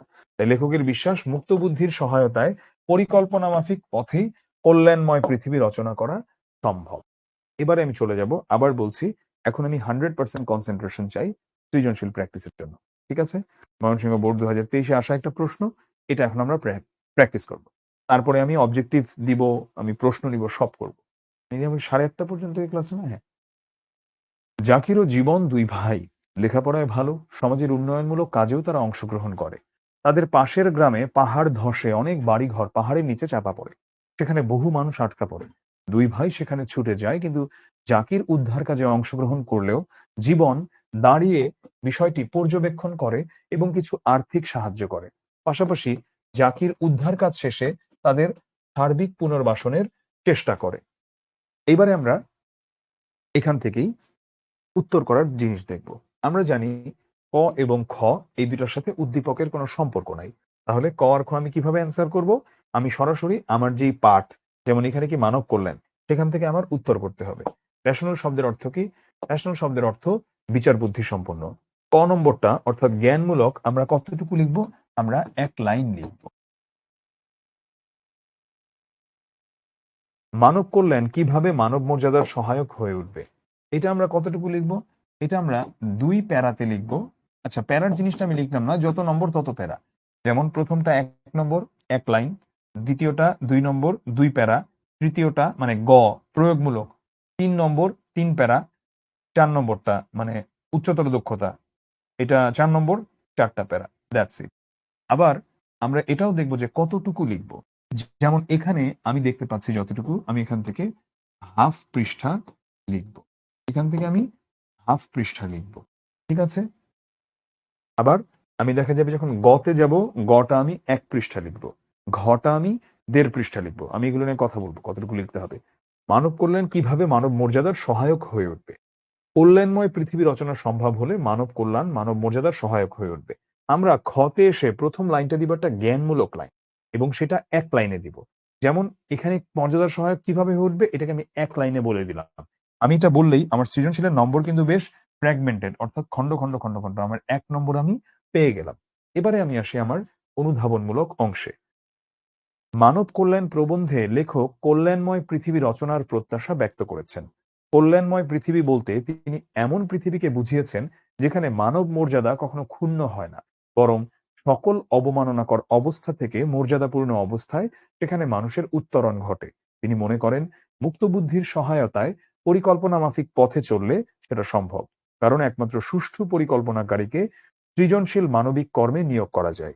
তাই বলা যায় কল্যাণময় পৃথিবী রচনা সম্ভব হলেই মানব কল্যাণ মানব মর্যাদার সহায়ক হয়ে উঠবে। আমরা এখানে আমি অনেক সুন্দর পলিশড একটা ভাষার এক্সাম্পল দিয়েছি। তোমার কি দরকার আছে এত পলিশ ভাষা? যদি তুমি পারো ফাইন, যদি তুমি না পারো তুমি যেমন ভাষায় লিখো সেভাবেই লিখবা। তোমার এখানে মূল উদ্দেশ্য শেষ করা, অনেক সুন্দর করে লেখা না। কারণ এই যে 7টা সৃজনশীল টাইমলি শেষ করতে পারে না।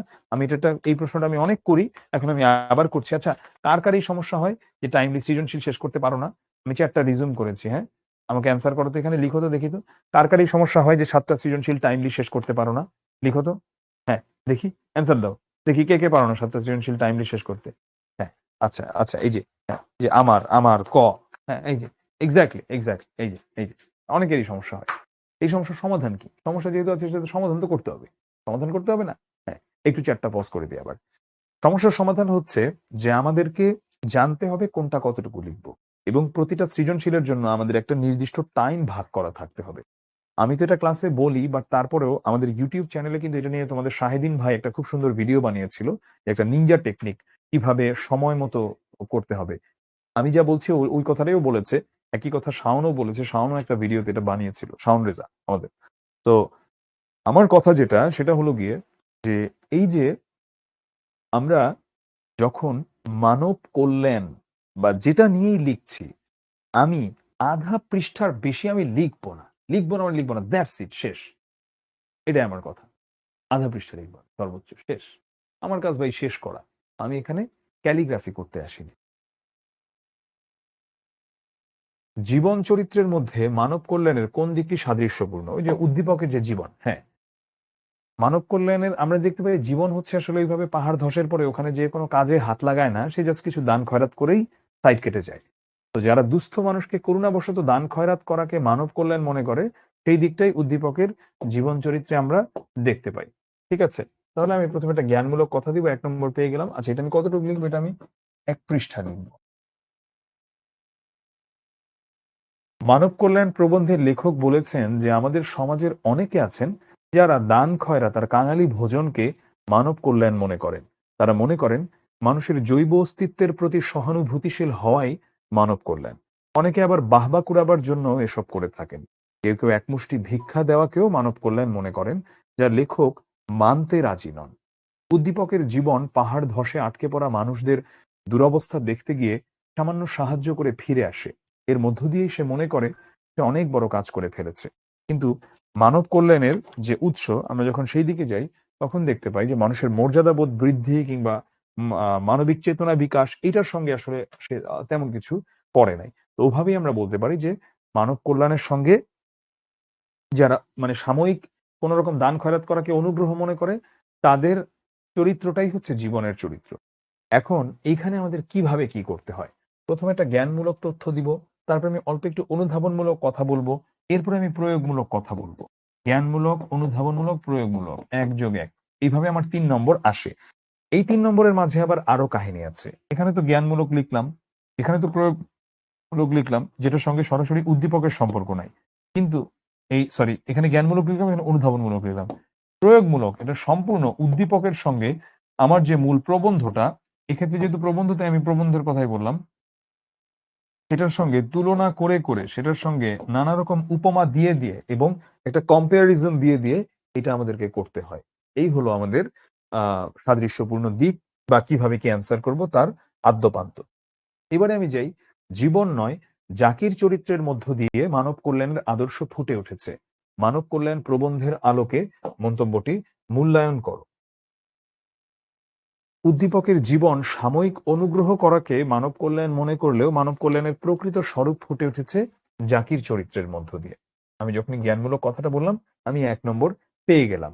এখন আমি কতটুকু লিখব এই উচ্চতর দক্ষতা? উচ্চতর দক্ষতা লিখব আমি ১.৫ পৃষ্ঠা।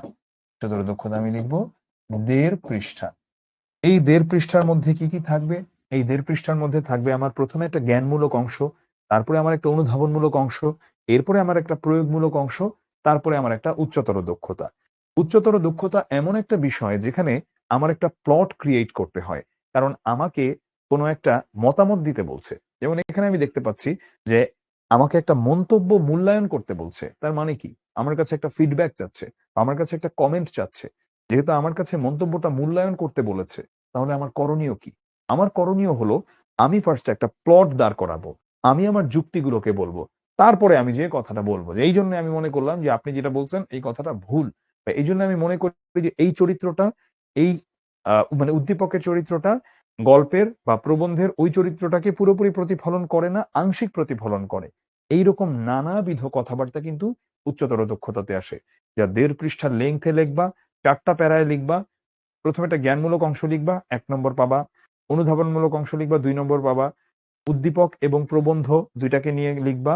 তোমার প্রয়োগমূলক অংশ ৩ নম্বর পাবা এবং সবশেষে তোমার মতামতকে পূর্ণতা দিবা, তুমি ৪ নম্বর পাবা। কিন্তু চিন্তার কোনো কারণ নাই যে অনেক কিছু লিখতে হবে, ১.৫ পৃষ্ঠা লিখলেই চলবে। সৃজনশীলে যদি ফরমেট ঠিক থাকে, ভেতরের লেখা যদি অনেক ভালো নাও হয়, ফুল মার্কস পাবা ইনশাআল্লাহ। অন্তত 90 মার্কস পাবা। 90% মার্কস পাবা। আর যদি লেখাও ভালো থাকে, ফরমেট ভালো থাকে, 100% ফুল মার্কস দিবে সৃজনশীলে। কিন্তু যদি তুমি ভেতরে ভালো লিখো কিন্তু ফরমেটের কোনো আগামাথা নাই, তাহলে ভালো নম্বর আসার সম্ভাবনা খুবই অল্প। আমরা এটা মাথায় রাখবো। তো মানব কল্যাণ প্রবন্ধে লেখক মানব কল্যাণ ধারণাটির তাৎপর্য বিচারে সচেষ্ট হয়েছেন। তার মতে মানব কল্যাণ হলো মানুষের সার্বিক মঙ্গলের প্রয়াস, যা মানব মর্যাদার সহায়ক। এ কল্যাণের লক্ষ্য কি? সকল অবমাননাকর অবস্থা থেকে মর্যাদাপূর্ণ অবস্থায় মানুষের উত্তরণ ঘটানো। কিন্তু যারা দয়া বা করুণার বশবর্তী হয়ে দান খয়রাতকে মানব কল্যাণ মনে করে, তারা কখনোই প্রকৃত মানব সেবক নয়। দেখো, এখানে কি আমরা উদ্দীপক নিয়ে কিছু বলেছি? আমরা কিচ্ছু বলি নাই উদ্দীপক নিয়ে। এবং এখানে যেহেতু উদ্দীপক নিয়ে কিছু বলি নাই, তার মানেই হলো এগুলো আমার জ্ঞানমূলক এবং অনুধাবনমূলক অংশ। যেটা আমি আমার মেমোরি থেকে আমি যেটা পড়ে এসেছি প্রবন্ধ নিয়ে, আমি সেখান থেকেই কথা বলছি। আমি এরপরে যখন চলে যাচ্ছি, এরপরে দেখো আমার ১ম কথা উদ্দীপকের জীবন। বুঝা গেলাম প্রয়োগমূলক চলে আসছে। পাহাড় ধসে আটকে পড়া মানুষদের আর্তনাদ শুনতে পেলেও অনুভব করতে পারেনি। তাই সাময়িক এতটুকু লিখলে যথেষ্ট অনুধাবনমূলক, প্রয়োগমূলক। সাময়িক এই দান খয়রাত করাকেই সে অনেক কিছু ধরে নিয়েছে। কিন্তু জাকির ঘটনাস্থলে পৌঁছা মাত্রই উদ্ধার কাজে অংশ নিয়েছে। নিজের প্রয়োজন উপেক্ষা করে পুনর্বাসনের জন্য কাজ করেছে। প্রয়োগমূলক অংশ লিখলা, আরো ১ নম্বর পেয়ে গেলা। সৃজনশীলে কিন্তু নাম্বার এমন ফ্র্যাগমেন্টেড। ভাইবোনা যে যারা খাতা দেখে তারা বুঝে না, তারা সবই বুঝে। তাদেরকে ওভাবে ইনস্ট্রাকশন দিয়ে দেওয়া হয়। তারা তোমার আমার চেয়ে আরো ভালো বুঝে। মানব কল্যাণ প্রবন্ধে মানব কল্যাণের যে আদর্শ তুলে ধরা হয়েছে তা কেবল উদ্দীপকের জাকিরের মধ্যেই দেখতে পাওয়া যায়। কারণ সে বিপদগ্রস্ত মানুষগুলোর সার্বিক কল্যাণের সাথে নিজেকে যুক্ত করতে চেয়েছে, কিন্তু জীবন সেটা করেনি। তো সে কেবল আর্থিক অনুদান দিয়েই নিজের দায়িত্বের ইতি টানে। মনুষ্যত্বের অবমাননা যে ক্রিয়াকর্মের অবশ্যম্ভাবী পরিণতি, তাকে কিছুতেই মানব কল্যাণ তিনি বলতে চাচ্ছেন না লেখক। এবং মানব কল্যাণ প্রবন্ধের আলোকে বলতে পারি আমরা যে উদ্দীপকের জীবন না বরং জাকিরের মধ্যে মানব কল্যাণের স্বরূপটা ফুটে উঠেছে। মন্তব্য করলা, পেয়ে গেলা 1 নম্বর। তোমার 4 নম্বর তুমি পেয়ে গেলা। দ্যাটস হাউ আমাদের উচ্চতর দক্ষতা স্কোর করা হয়। এবারে আমি কিভাবে অ্যান্সার করবো আগে বলে নেই, আগেই পাগল হয়েও না। কমেন্ট তোমরা চ্যাটে লিখবা 1 ডট, ধরো অ্যান্সার হচ্ছে বি, লিখবা বি বা 1 ক, এইভাবে। তেমনি আবার ধরো কি লিখলাম, ধরো 2 এরকম ধরো গ, এমন আর কি লিখবা। আমি আশা করি তোমরা বুঝতে পারছো। তো এখন আমি চ্যাটটা রিজুম করে দিচ্ছি, তোমরা হচ্ছে এইভাবে লিখো। আমাদের এই 5টা প্রশ্নোত্তর থাকবে, এরপরে তোমাদের কাছ থেকে কিছু প্রশ্ন নিব, তারপরে তোমাদের ছুটি। তো হ্যাঁ, তোমরা অ্যান্সার করো। লেখক আবুল ফজল চট্টগ্রাম জেলার কোথায় জন্মগ্রহণ করেন? একের এ জোস জোস, পারফেক্ট পারফেক্ট। আমি হ্যাঁ 15-20 সেকেন্ড করে টাইম দেবে এক একটা ইয়ার। এটা সবাই পারতেছে, এটা নিয়ে আসলে আর সময় নষ্ট করার কোনো মানে নেই। তিনি জন্মগ্রহণ করেছিলেন চট্টগ্রামের সাতকানিয়াতে। প্রশ্নে চলে যাই। নিচের কোনটি আবুল ফজল রচিত উপন্যাস? আবুল ফজল রচিত উপন্যাস কোনটা? 2।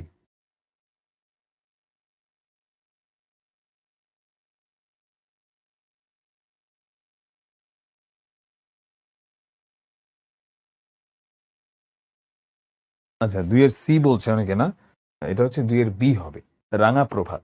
রাঙা প্রভাত হচ্ছে আবুল ফজল রচিত উপন্যাস। এবারে আমরা যাচ্ছি 3 নম্বরে।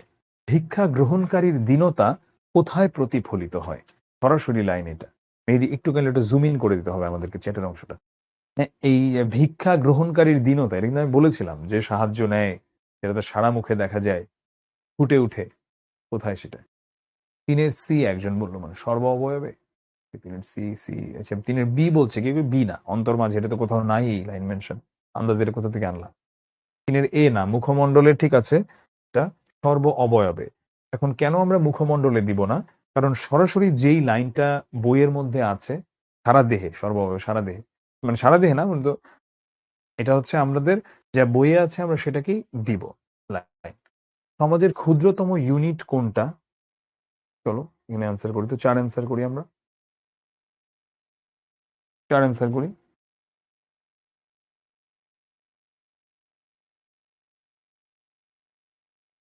সমাজের ক্ষুদ্রতম ইউনিট কোনটা? আছে 4 এর ঘ বলতেছে বেশিরভাগ। হ্যাঁ, সমাজের ক্ষুদ্রতম ইউনিট হচ্ছে পরিবার। চলো আমরা 5-এ যাই। মানব কল্যাণ প্রবন্ধের লালনকে কি বলা হয়েছে? বাউল, ভাবুক, সাহিত্যিক নাকি কবি? 5 নম্বরটা অ্যান্সার করি আমরা। লালন, এবং এখানে বিদ্যাপতি চণ্ডীদাসের কথাও বলা হয়েছে।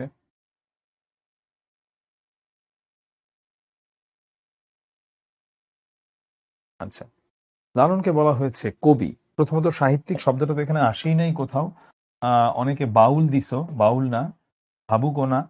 তো বাউল আর কবি এটার মধ্যে কনফিউজড হতে পারো অনেকে, কিন্তু সরাসরি এটা লাইন আছে কবি। বিদ্যাপতি চণ্ডীদাস, লালন, তাদের কথা বলা হয়েছে একই সাথে। এই ছিল আমাদের আজকের ক্লাস। যদি তোমাদের মনে কোনো প্রশ্ন থেকে থাকে আজকের ক্লাস নিয়ে, সেটা আমাদেরকে জানাতে পারো, আমি প্রশ্নের উত্তর দেবার চেষ্টা করব।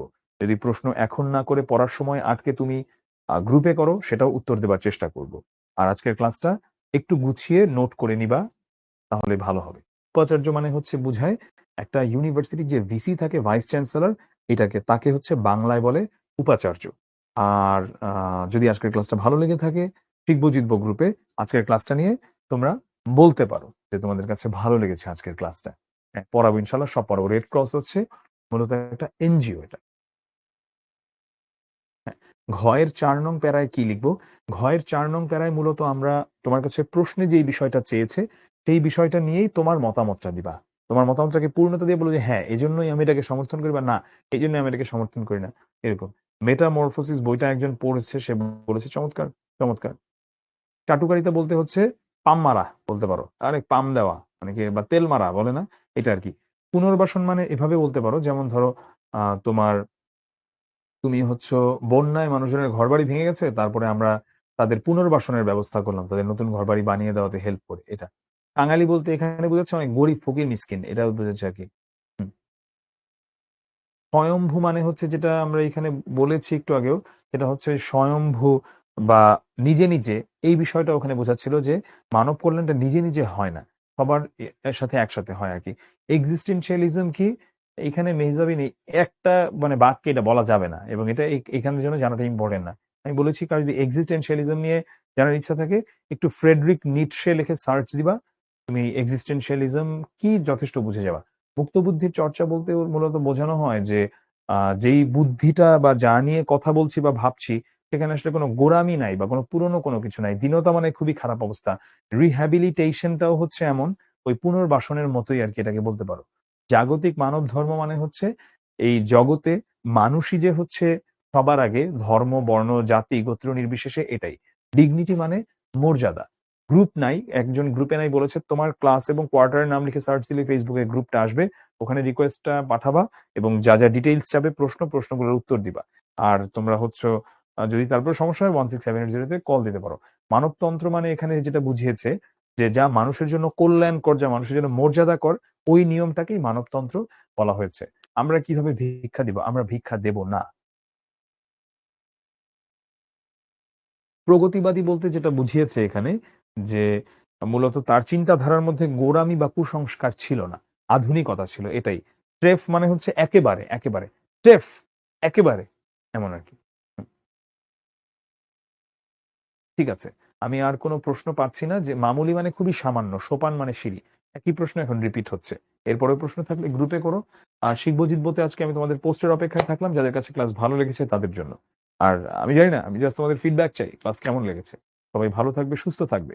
ইনশাআল্লাহ তোমাদের সঙ্গে আবার দেখা হবে সামনের কোনো এক ক্লাসে। ততদিন পর্যন্ত শিখোর সঙ্গেই থাকো। সালামু আলাইকুম। আল্লাহ হাফেজ।